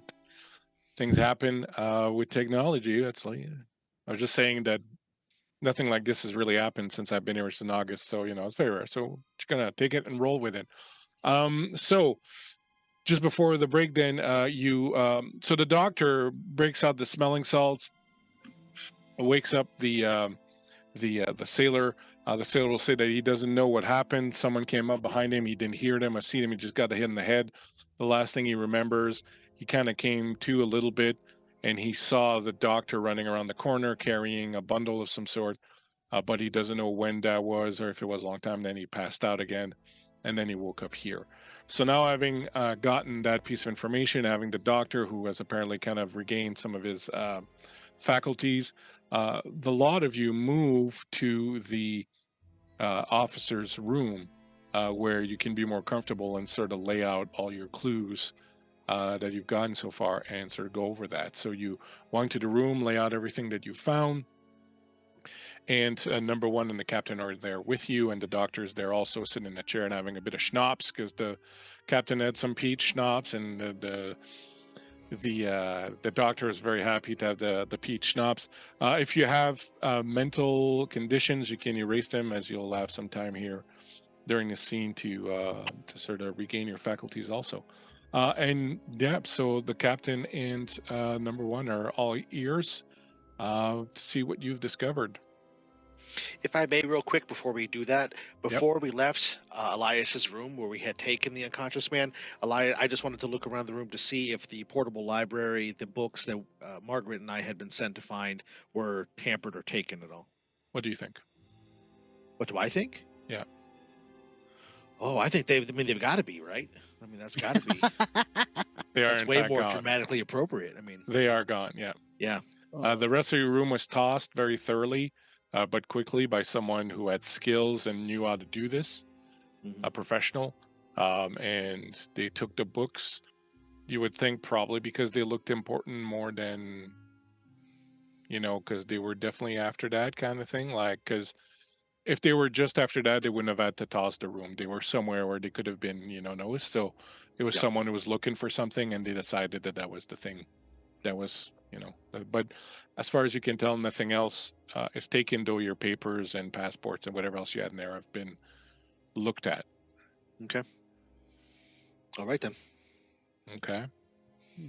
Distressing, but good to know. So you are in the room with all the stuff. I'm going to assume that you just to save some time here, since we kind of lost a little bit of time, I think, you tell each other everything that you found. So we don't have to sort of re-go through it. But you can now sort of question each other about it or posit some theories about it. I'll just do a very quick. You found in Thekla's room a hunting rifle with 12 silver bullets, a Finnish military jacket with Swedish emblems, a daguerreotype of a group of Finnish and Swedish soldiers, including Thekla. There was a Russian army dagger. There was a special forces type of dagger with occult runes on it. You found a letter that was addressed to Thekla Sunmorn from her mother. You found folded papers lining a suitcase that talked about werewolves and stuff like that, but that seemed to be kind of iffy and not necessarily the real deal. In Per's room, you found 4,900 krona in paper, a list of names in a language that you don't understand, a revolver. You realize that he had no real field clothes, mostly nice suits. All the suits were new, had no tags, and there was not really any reporter materials to speak of in the room at all. Those are the things that you have found. Okay. Very good. So, Grandma, can you read any of this gobbledygook then? It's I don't in a know if I language like that I do that. not know. Number one says, I thought that was his mother. Oh no, this is his mother, and I'll gesture to Vendela. Oh, I'm his father. This is in fact my mother. Yes, so this is his grandmother. he doesn't look like he buys it. He's like, okay. And Elias has no manipulation, so he nods like, "Yeah, I did that right," and then he realizes, reads the room and just kind of. He's not So even what does trying to this- correct anything. What does any of this mean? Yeah, I want to look. Oh, what does any? I don't. Never mind. So Well, there is definitely someone who at least believes that there is a beast that is hunting them or that they are hunting. There is no need to be fully alarmed. I mean, we all know that something such as werewolves are not real. And I'll give a knowing look to my three companions because, of course, I know better than that. But I will then turn to number one and say, I think at the very least we have a passenger who is very disturbed and is willing to hide what they have done by apparently trying to silence us and our investigation. What I think perhaps might be prudent, and I don't wish to overstep your command of the ship, of course, would be to maybe have everyone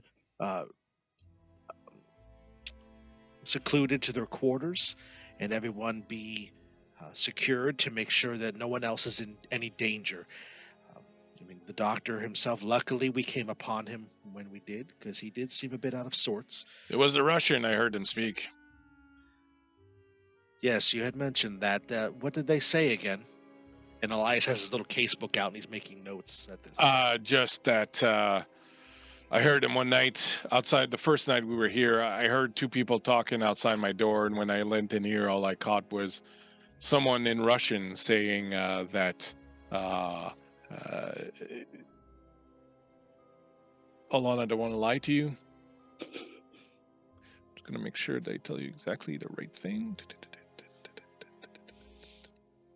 I once met a man from Calcutta. That's right. You will pay. I heard someone shouting in Russian that sounded like "you will pay" or something like that. That first night we were here, I kind of didn't dare look outside my door. As you can tell, I'm a little wary of anyone who speaks Russian. Of course, well, you have accounted yourself well, so you are recommended. You are safe, however, no, we haven't seen anything out of the ordinary. I again gestured to my companions. We haven't seen anything out of the ordinary that would suggest that you are under attack, Doctor. I would hope not. I was just trying to get out of here. And when the little bundle he was carrying, when you opened it, you realized it was a bunch of food that he'd taken from the dining area. Yeah. You get a little bit of a flash, and you think perhaps you might take a look at those writings that you have that you can't read, because he at least has some working knowledge of something else, of other languages. Mm-hmm. I will hand them over to Marguerite, and I'll say, you are the academic. I'm much more versed with putting words down rather than deciphering ones that I haven't learned yet. Can you make anything of this list? Can Mom. either of you? And I'll motion to Vendela as well, because who knows? Maybe she knows what it is. I don't know. Yeah, I can give it a look and see. What languages do you all read? So I think I speak the Scandinavians ones, English, and then I was thinking that Marguerite had done some linguistics stuff, so she might not know a ton of other languages, but she knows how languages are formed and might be able to figure it out. But okay, what about you, depends. Vendela? Definitely Scandinavian languages. Given that her father is a bookseller, she might know enough words in English to recognize the language. Probably not to be fluent in it, though. And if there was any other languages her mother might have taught her before she left, then I would Okay. imagine Venla has some understanding of those as well. So I will say, I will have you two make the same roll that I had Elias make earlier, just to see if you recognize what language it is, even if you don't know it. So you can make a learning check, and one of you should make the learning check, and you can get a +1 bonus for the other one helping. So whoever's got I highest will learn. do it. While they are doing that, Killian will move a little bit to the side, pull out the 100 chrome, count out 20 of each, get off of the seat that he was on, walk over to Elias, and just slip 20 into his pocket. Go Aww. to Vendela, slip 20 onto the table. Same thing with Grandma, and then keep the other 40. Yeah. You do Well, this that's a fine- surreptitiously, or Oh no, he is not being surreptitious here. Okay. Oh. what what are you paying me for?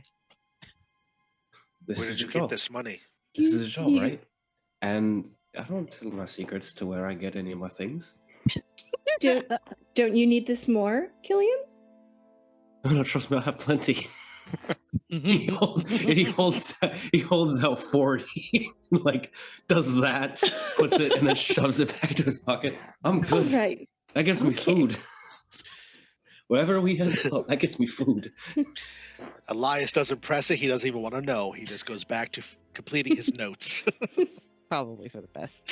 Sorry, Christian. Did you want me to make a die roll on if I recognize it or not, like with Marguerite when she had the werewolf attack, or was I just Yeah, assisting well, I'll her? assume you're assisting her. Yeah. Okay, gotcha.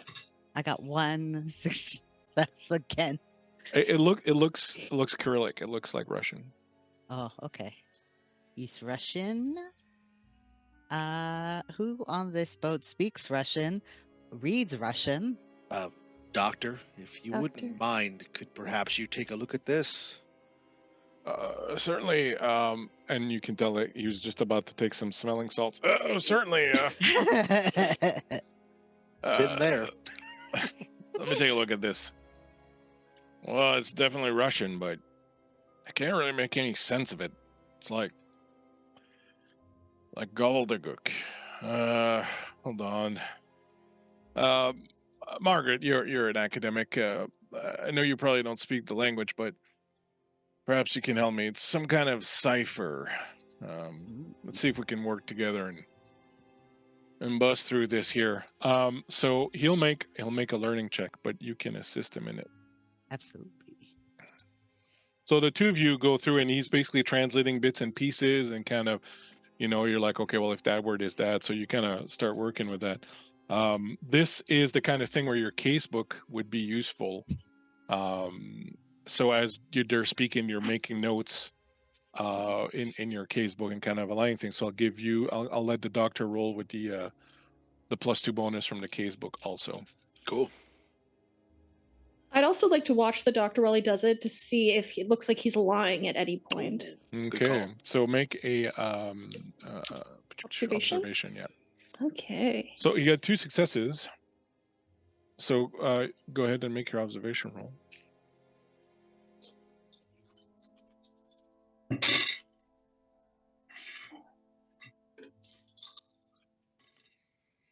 That is just 1 success. Okay, it's good enough to know that he's not lying. So he goes, "Oh, it's some kind of cipher." And then after all, you kind of mention it. And what you get when he's done is a list of addresses and names that look to be a list of addresses and names of people in Sweden.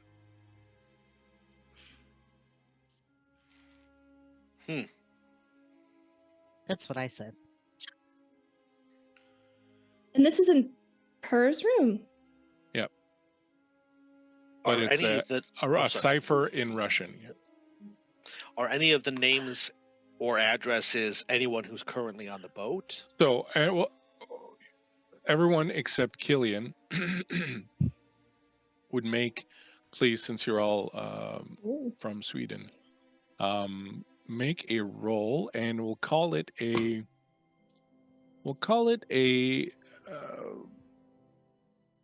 I'll make an inspiration roll. Let's see. Ooh. Yeah, let's call it inspiration.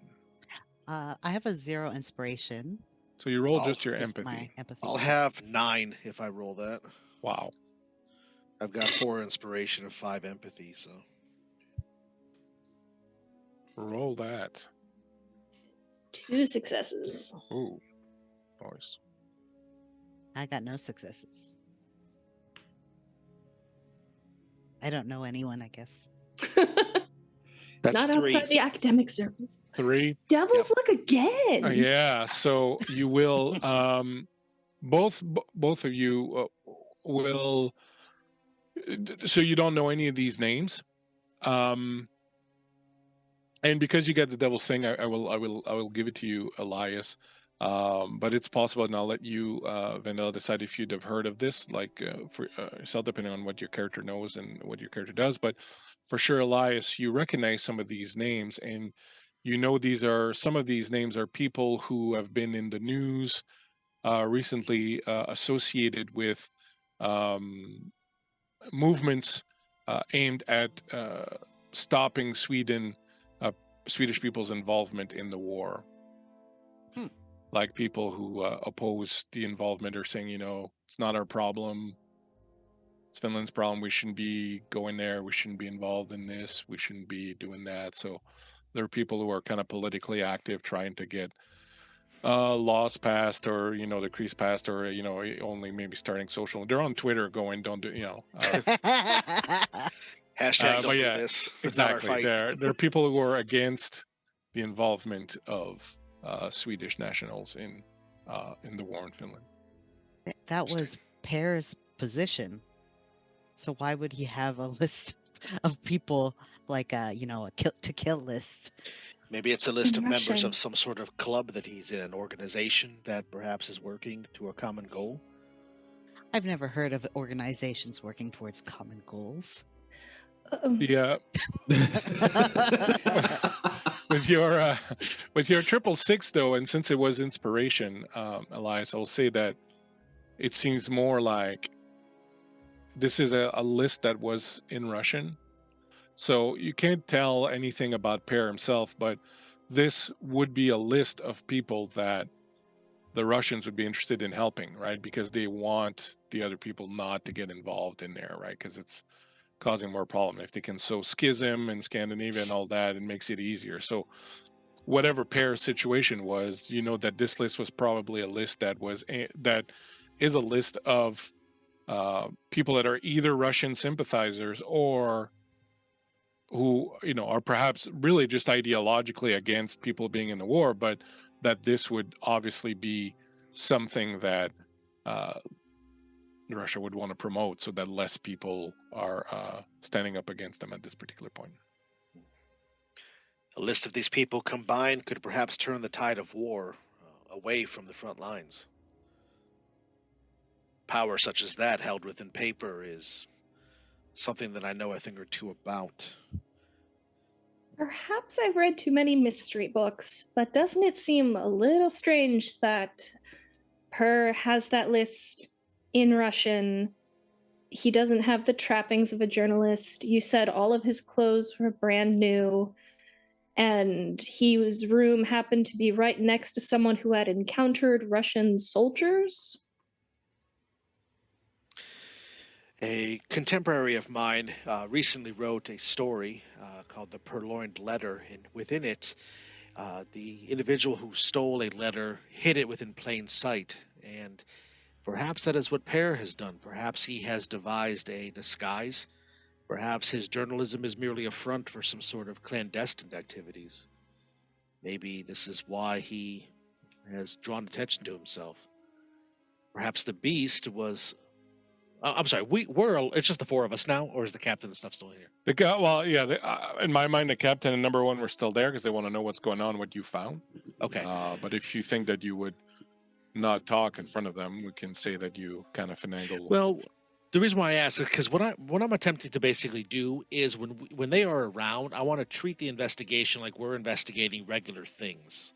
I want to keep the fact that there's Vaesen and supernatural stuff and any sort of involvement that we have with the society still on the hush hush. I mean, some of it was given away during the little speech and reveal of who I was, but I don't want to just be willy-nilly talking about werewolves and stuff with these people around.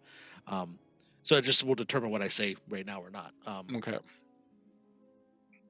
The doctor will say, "You're talking about young Miss Soonborn, are you?" Yes, the German woman, the playwright. No. The German woman, the playwright, is Nita Klein. She's a completely different character. You're mixing up the two characters. Oh, that's Kevin. Thekla Soonborn was the woman who came in briefly. Yeah. I don't know if we can get Thekla Soonborn's portrait up on the stream there. Dave will see to that momentarily. But Thekla Soonborn was the woman who came in when you guys were all having breakfast. She came in at the very end and had some argument with, or some words with the captains. And then at some point, I noticed Pear looking at her very intently, and I turned and left, and then Pear had gotten up and followed her.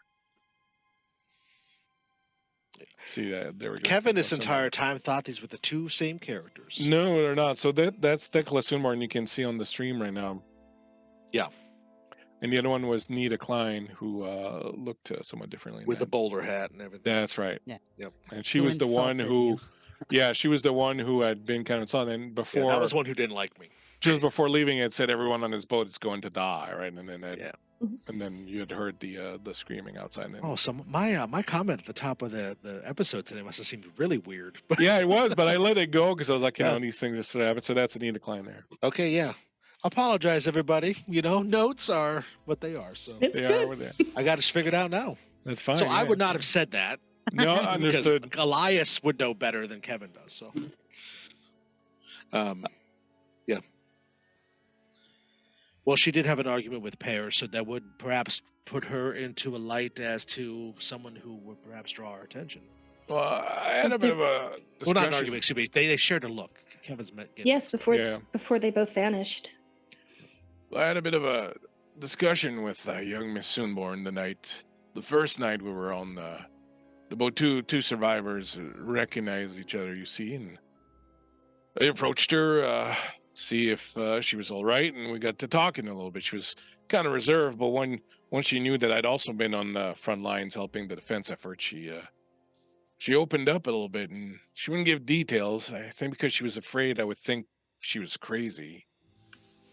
She hinted at a particularly nasty encounter near Ryakovsky. It's a small Russian village near the border.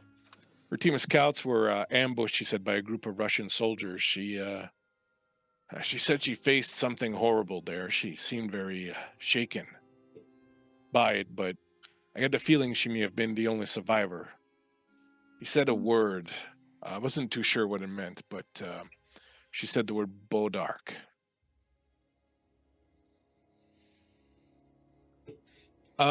Feel free to go ahead. Anyone who wants, make a learning roll. And I would say that, yeah, anyone can go ahead and make a learning roll, and we'll see if that means anything to anyone. Yeah. That's 2 successes for me. Let's see if I get anything out of this. Do I have to decide to use an advantage before I Before roll? you roll, yeah. A success. I only rolled 3 dice. I'm gonna save you your advantage point right now, though, okay, and say that Kevin got 2, so you're set. Oh, okay. Oh. Well, But you can roll anyways, just to see if your character also knows the information, just for role play. But I Don't got waste the a advantage. quadruple 6. quadruple 6. Ooh. nice. Just one for me. All right. Well, in your studies, in fact, now things are starting to come together a little bit as some of the papers that you've seen, the werewolf papers that you saw in Thekla's room, you remember reading folklore tales about werewolves in Russia. And there are 2 types of werewolves. And this way you know what your 4 successes. There are generally 2 types of werewolves in Russian folklore. And one of them is the Bodark. But the Bodark is someone who has voluntarily had himself turned into a werewolf. And now that this term has come up and you're kind of thinking about it and you got 4 successes, that little ditty that I read to you earlier, Mhm. that is meant to be the invocation that a person would use in order to, have themselves turned into a Bodark, a werewolf. So Dang, it's not, a curse that someone gets without wanting it. It's, they went for it. yeah, that whole thing about my word is binding, more binding than sleep, more binding than the word of soul. It's like someone who's giving themselves over in some sort of ritual to become a werewolf. Yes, I think we all share a look then. But again, I mean, I don't know what everyone else can do, but Elias will not say what that means in front of the captain and everything. Well, at this point, the captain's like, "All right, this is where I go back to drive my ship. You're talking about things that are just a little. I just want you to find out what happened to the two people who left. I don't need to know about vampires and werewolves and unicorns and leprechauns. And no offense, and any of those other things. Just find the missing people." And he leaves. And as he leaves, number one, he'll be like, "The captain's a bit more an old-fashioned man, but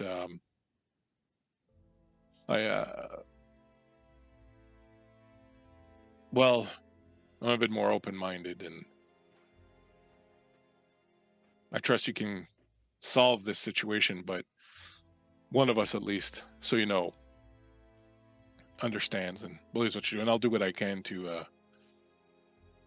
help. I'll, if you need anything, you'll find us on the bridge, but please continue your investigation. I understand, and I believe what's going on." So he'll step out. I have a suggestion for the group. Insofar as I think, especially if Thekla was dealing with werewolves more recently, or Bodarks, maybe it'd be good to have the captain or number one hold on to the rifle with the silver bullets, just in case one of us is, or we're preoccupied, or we need backup. I don't. I think number one seems the more likely to be willing to do that. Elias, the books you had stolen, did you mention that to the captain?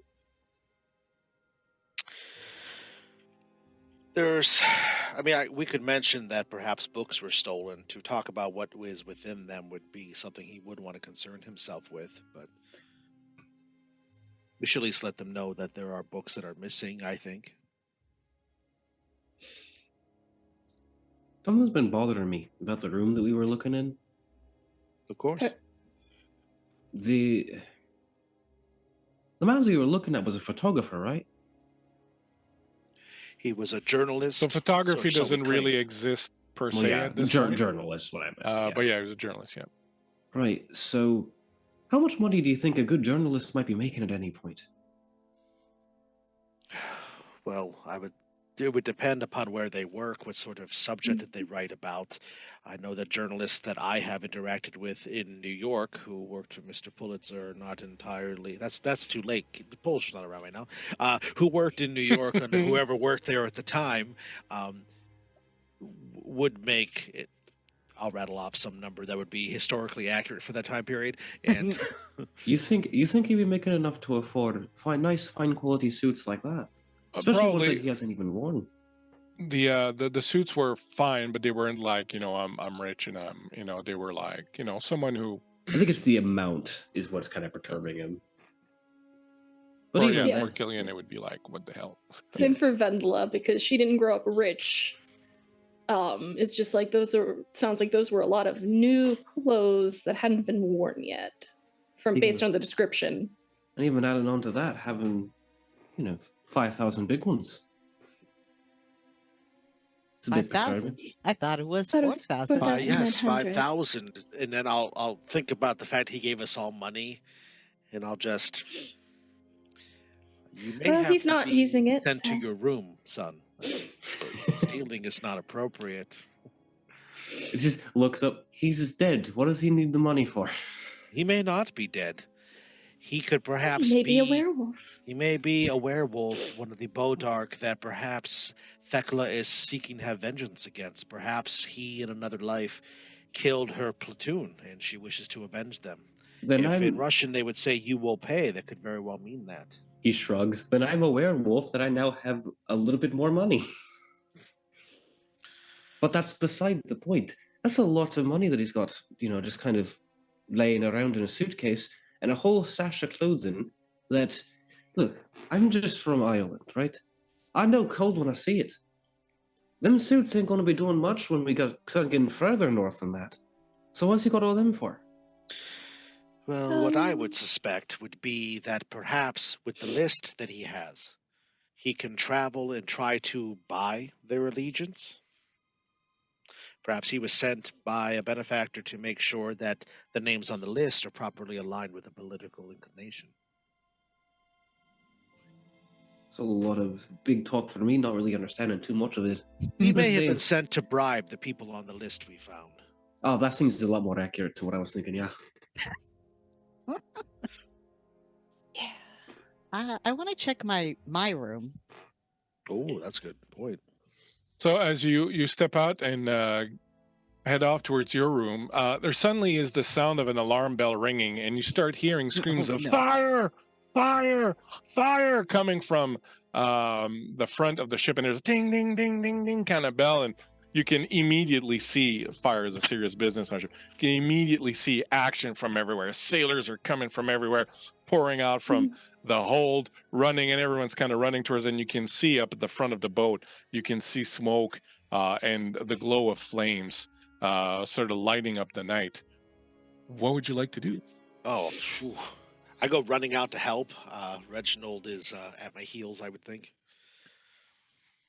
Reginald, you're at Are my people leaving their rooms? Were people in their rooms, in their cabins at the moment? So you had suggested that the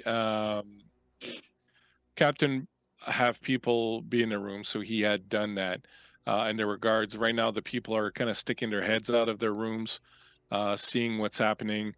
But everyone that's on board, like the sailors and stuff like that, they're all running towards where the fire is, and you would see that that dead body was hard to remove from there.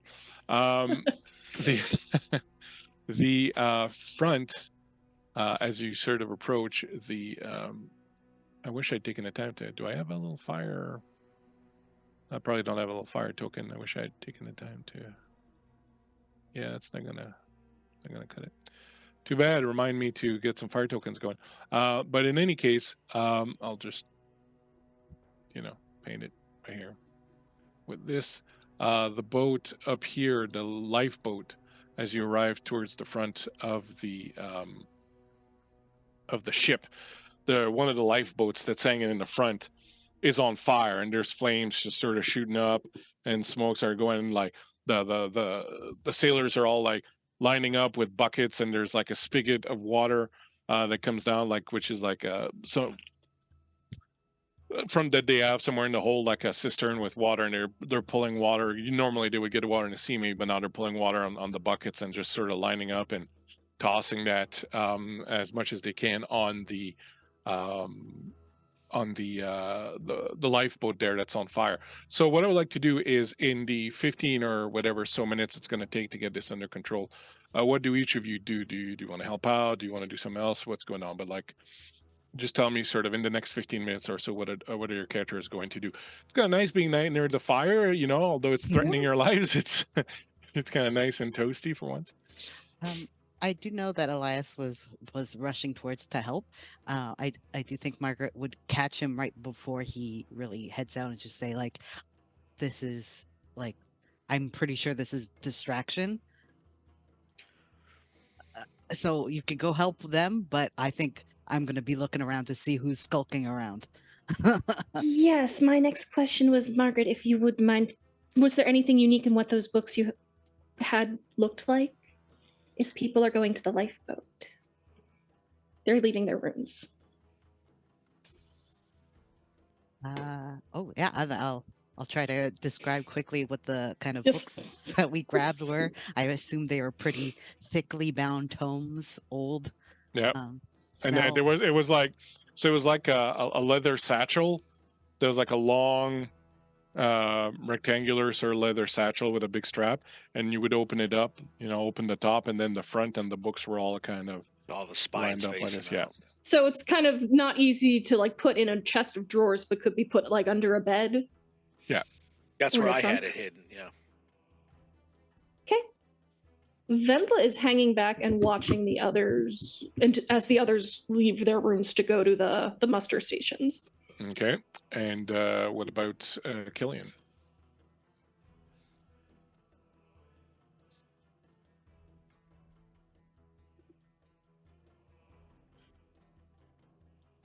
Killian?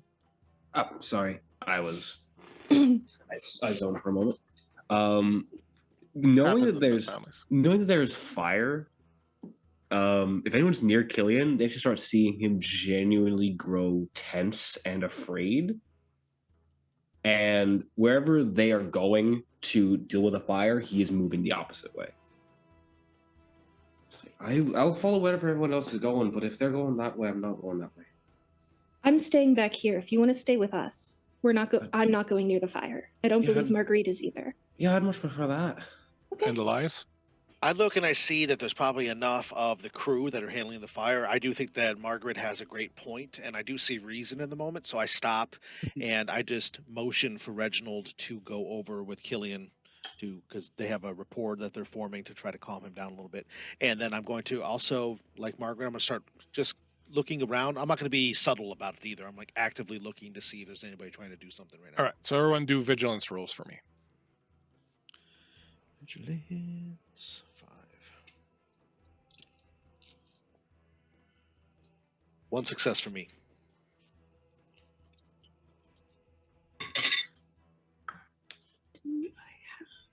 I ain't seeing nothing. That's no success. Fire up! I'm Kevin, just, do a Sixth Sense also while you're at it. Oh, absolutely. just holding the dog. Investigation. That's going to be.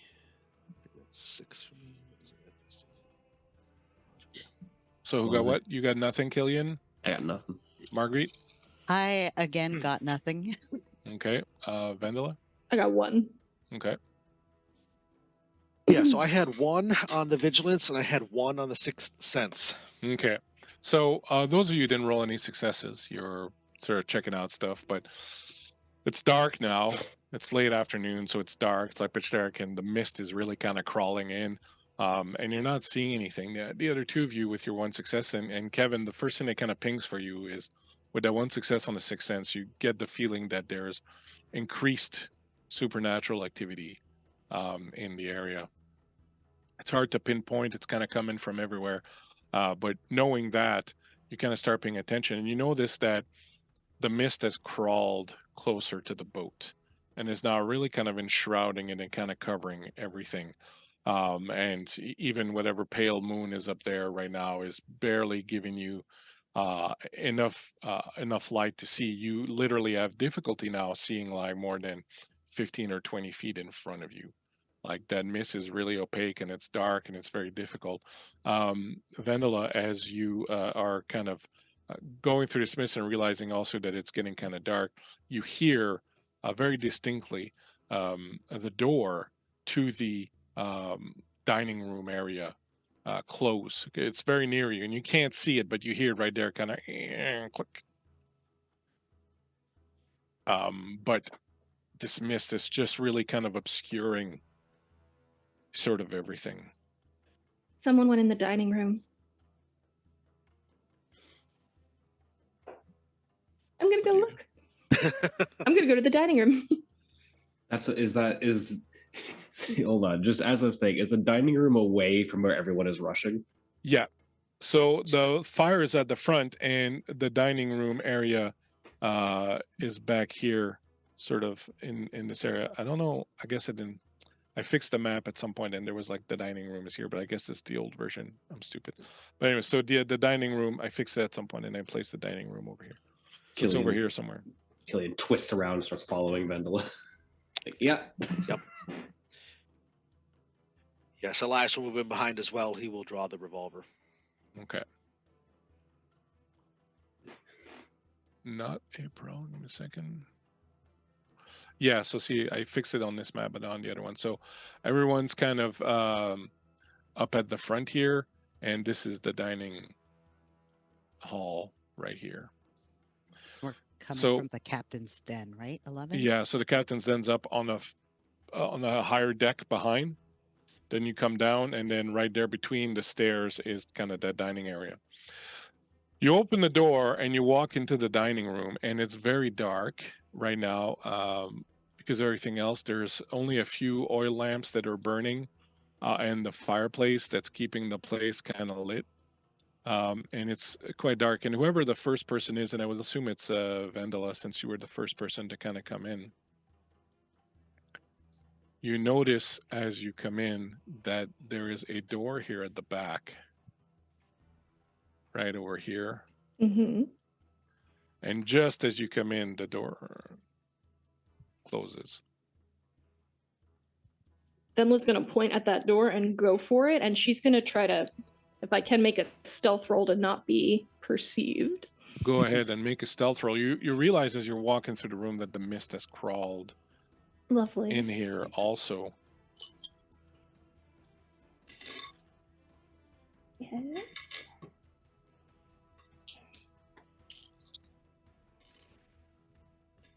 That is the Devil's 3. Nice. So whoever's following Vendela, she completely disappears. And you're like, what the? And you start walking around, and the mist is just cloying and kind of preventing you from seeing anything. Like, you should be seeing the fireplace, the table. You're kind of being careful not to bump into the table. Vendela has completely disappeared.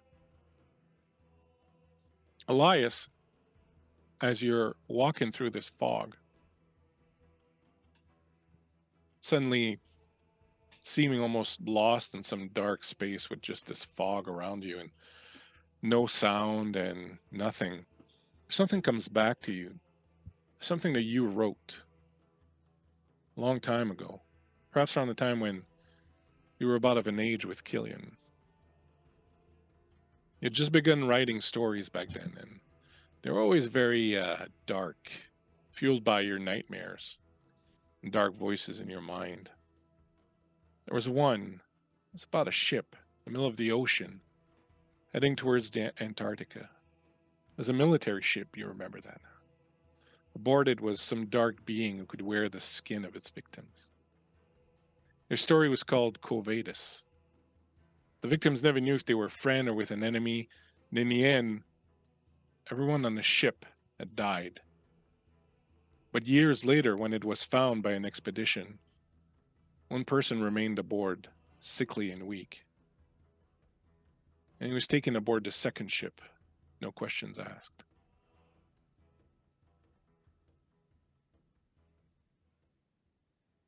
Marguerite, as you step into this room and kind of feel lost also, not seeing where the others are, not hearing anything, you feel something wet in your pocket, like you can feel the wetness dripping inside your clothes now where your pocket is.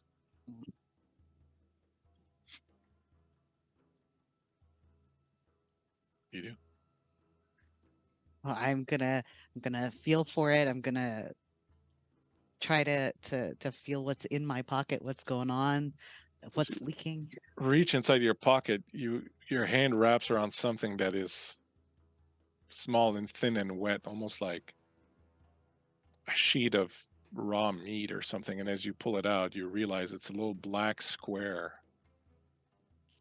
of like silk or something, and it's dripping with blood. And as you squeeze it, you can see blood dripping down your hand and dripping down on the ground. And as you're doing that, you can hear, coming from very near you, the sound of a banjo being plucked. Few notes here and there, notes that you recognize, and whoever's plucking that banjo is about to sing. And as you kind of run towards it to try and stop him, maybe you run and hit into Killian. You're on a train. You're on a boat. You're in the back of a truck. You see most of Europe fly by. You're a passenger behind your own eyes. You meet people, dark, strange people who hide in shadows and beneath dark cloaks. You're in France, in Germany, in Russia. You connect with people. You offer them a square of black silk, and they soak it in their blood, and then you give them their heart's desire. Eventually, your enemies are catching up to you. Dogged pursues who can see you, even hidden as you are in this Irish boy's skin. It's perhaps time to find a new skin. Besides, it's getting cold on this boat. And as you have that last thought, you get bumped into by Margaret, who was just running full pin towards you, and in the dark you can see each other now that you're kind of entangled in each other and kind of falling on the ground. You can see each other. What are you so delirious and excited about? Are you okay? Am I? I'll look. Am I bloody? Was it just a? Yeah, you're not bloodied. The banjo music is fading, and it literally seems to have emanated from Killian as it's fading away. I think I had been in my shock, had been like bringing him closer, but when I realized that the music is coming from him, I kind of, yeah, put that distance back, let's just say, and I'll try to see if I can see anyone else other than this weird kid. I lost track of Vendela. Elias, And, you're... Oh, sorry, go ahead. I lost track of Vendela, and Elias kind of just vanished. No idea what had happened. You hear these last words, Elias, as you come to with Reginald licking your face, as you realize that you've been sitting in one of the chairs in front of the fireplace, writing in your book. There's a bunch of scribbles there. As I look around and I realize that I was writing again, that it's happened again after all the time and the steps that I took to not have it happen, I will look down and I'll see the old quill that I have that's made out of a bird's feather. The blood scrawled across the surface of the page, and I will quickly panic and hide it away, and I will pull down my sleeve from the exposed forearm that I have that has a large gash carved into it by my Bowie knife that sits nearby. And And when I compose myself, I stand up slowly, and I don't wipe the blood off of the edge of the knife. It's always there to remind me of the struggle. I simply put it back in the sheath, and I turn to the others, and with a hoarse voice that sounds like I haven't talked in ages, "Where's Vendela?" downstairs, Vendela, you are walking down the steps. It's very dark, and you're feeling very isolated and alone.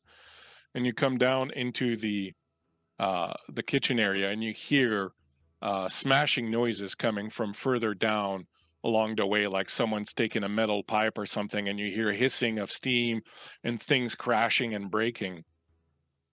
Do you continue? There's a door there that leads further into the hold. She's gonna keep stealthing after that.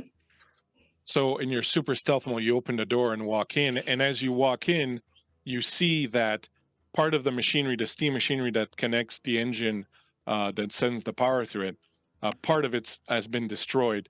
There is this fairly large wood chopping axe that has been used to burst through one of the pipes, and a couple of the other components have been smashed and destroyed. There's a wheel that's been kind of smashed also with this axe, and that axe is stuck there, and there's steam sort of coming out of the thing, and you can tell that the boat is starting to lose power, and you can hear the doom, doom, doom of the engine, and the lights are starting to dim as the engine, the core of the engine is sort of vibrating down, and suddenly, the engine dies, and it's pure darkness down in here, and all you see ahead of you are the flames a little bit in the engine that are still burning, the coal engines that are still burning, and suddenly you sense a presence behind you.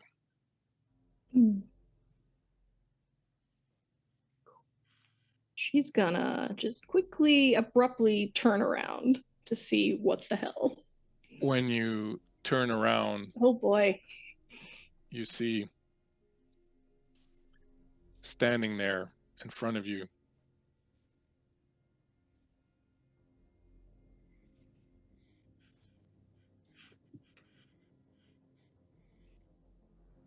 Very anticlimactic. Suspense. Or it's very climactic. It's suspense, yeah.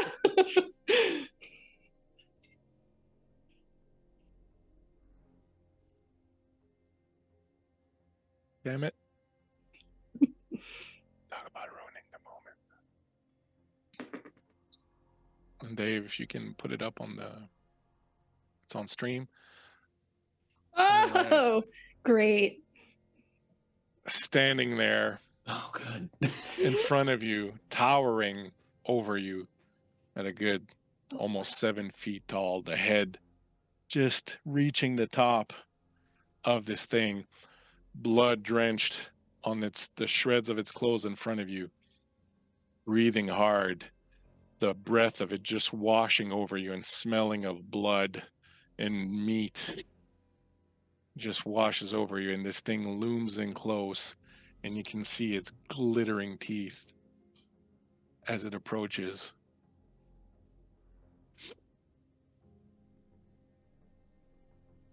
Smells you. Make a fear check for Cool. me, please. Fear check. That is. So your fear check, thanks Dave for the image. Your fear check will be logic or empathy, your choice. Yeah, they were going empathy with that one. You are alone, unfortunately, so you get no friendly extra dice. But go ahead and roll that, and you need a number of success equal to the fear rating of this Vaesen. Cool. I'm assuming that runic dagger I'd grabbed earlier doesn't give any bonus to fear. Unfortunately, no. Cool. Alrighty.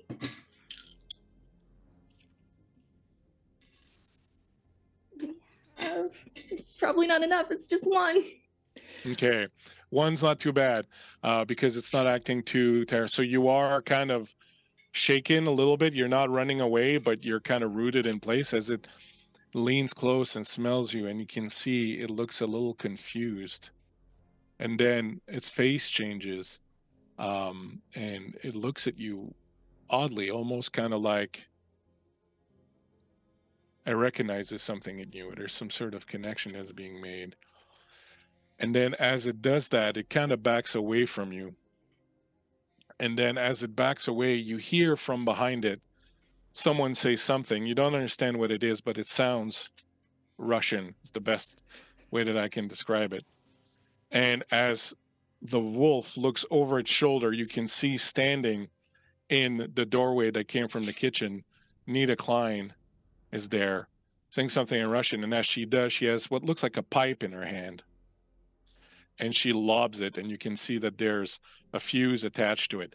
And she lobs it in the direction of the wolf, and it hits the ground just sort of between you and the werewolf. And as that happens, reacting incredibly quickly, the werewolf lashes out with its claws and it hits Nita right across the chest, and you can see blood spurt out as her clothes are rent, and she goes falling back. And then almost in slow motion, you see this pipe hit the ground and then bounce up. And then you see the wolf look at it and look at you, and the wolf flops down towards it, pushing you out of the way as it explodes, reverberating throughout the entire hold, and shards of silver metal go flying through the air. No. Oh, no. Some of them ripping through you as they go by, as the wolf tries to protect you, takes the majority of the blast. And on that note, No. Oh. Oh no. No. Oh, this On is that bad. Oh, this is so bad. on that note, we will end today's session of Beautiful. Vaesen. Oh, my God. What am I supposed to do for a week? I don't. Do your best. Also, thanks, Gaylord K, for the gift sub. Everyone okay? You okay, Stephanie? Yeah, I'm in suspense for a week. Oh no! Oh Then yes. was like, I'm gonna be cool. I'm gonna go out of my boundaries. I'm gonna be brave. Look at Marguerite. This is so great. Maybe my father was right. Should have stayed at home, Maybe it's like just my me. father said. Everyone okay? We're good? Oh Yeah. yeah. Yeah. Oh yeah. All right. Sorry for Weirdest episode of Scooby Doo ever. I Right? know, eh? Kevin and I were talking this week. He's like, I think I've got some figured out. I think it's going to be a I was werewolf. like, it's a werewolf, right? And he's like, well, that's just the beginning. I'm like, oh, It's not just a werewolf. yeah. I was like, all right. The werewolf's just the opening salvo. All right. Thank you so much for your patience, for hanging out with us. Viewers also for hanging out with us through our little gremlins there. As you saw, these players are absolutely fantastic. We'll go around one more time. Please tell people who you are, where they can find you, and whether or not, you're going to need a stiff shot of vodka or schnapps, as it were, to get through the rest of the evening. Kevin, please, as we've now seen a very dark side to Elias. Yes. Yes, I'm Kevin, found online at KevRan Games. I run stuff on my channel, Game Night Heroes, as well as I've run some stuff on here, Monday Night Mayhem a couple weeks ago. Javante was in that. We did a cool, fantasy. They were fairy tale characters fighting weird Sleeping Beauty type of stuff. It was cool. But yeah, I'm all a bunch of different places. And this was a blast. Yes, I'm thrilled to see what happens next time, because we've all had some little bit of some dark secrets touched upon today. So we're gonna have to see what's up with everybody. So yes, this is great. Thanks so much. Awesome. Thank you so much, Kevin. Stephanie, the woman of the hour, so to speak, Yeah. in the hot seat or in the silvery seat. It's full of silver. Yeah, Vendlum is the secrets party, but at what cost? Hi, I'm Stephanie. You can find me on Twitter at sbrownwrites or on Discord under Lavenza, lurking in the Guild Superior channel or Live from the Apocalypse. This has been fun. Gonna need 3 shots for the Devil's Luck. And there you we're go. gonna hang tight for next week and see what happens to my girl and see see how she deals with this. That's right. That's how we like it here. That's Stay how we tuned. roll. Thank you so much for being game and for going in there. I was Yeah. like, I hope she goes. I hope she doesn't wait for the end. You went, and that was pretty She awesome. wants to go. She wants to break those boundaries. Oh, yeah. Totally great stuff. Oh, Javante, what's up? mood. It's weird being on the other side of this. This is how my homebrew players feel. But yeah, this is super awesome. Yeah, my name is Javante. You can find me on social media at Javante on my Twitter at JHEV as in Victor AUNTE. I'm always here. I'm always in the Guild Superior chat. You can find me over there at Red Serpent. You can catch me in another game tomorrow on the initiative order where I will be playing Dior, the Black Ranger, in Arcanites, a Power Rangers actual play. Nice. Awesome. Outside of that, I'm doing some stuff with Cybernation Uncensored. I still have a game open for people to join in. So if you all like the Dune series of books, I'm doing a TTRPG of Dune. Please, please, please sign up. It's going to be super fun. Yeah, that's kind of all that I have going on. Also, check out my booking league plenty. stuff happening. We'll be posting a full show on Thursday of a complete roster that I drafted. So we'll see how that goes. Nice. Do you sleep? Is that No. something that No. What's I that? like that. I like that you're doing Dune. Mm. Good luck with that. Awesome. Thank you so much for having you here. You got so much going on. It must be a little overwhelming at times, but you certainly got the stuff for it. So thanks for hanging out with us, playing with us. And finally, Kay, what's up, wizard? Hello, yeah, represent. So yeah, my name's Kay, or you can find me at Caden Cosmos on pretty much everything at this point. I do a lot of arts stuff. I'm a bit of a fixer, a bit of a do everything. I'm in the middle of making a cross stitch right now, so all sorts of stuff. I run free online trivia at Sly Fox Trivia on Saturdays, and I will be in another game in February on this channel right here. So you can find me on Mondays then. But Beautiful. Awesome. Thank you so much. And on my Twitter feed, I have my little icon now is was made by Kay. That my little face with what dark hair, still even though I have gray hair now, makes me feel young. So I appreciate it. So thank you so much for that. I am the Bleakseason everywhere. We have tons of good stuff coming up here. As always, Guild Spirit tomorrow. We have a brand new M&M Monday Night Mayhem that's launching. Tomes of Beast Unleashed. I'll be there. With DM there. Yeah, you're in there. All right, nice. With DM Jer. Some D&D monster finding action. On Tuesday, we have Dave. Thank you, Dave, for the production work tonight.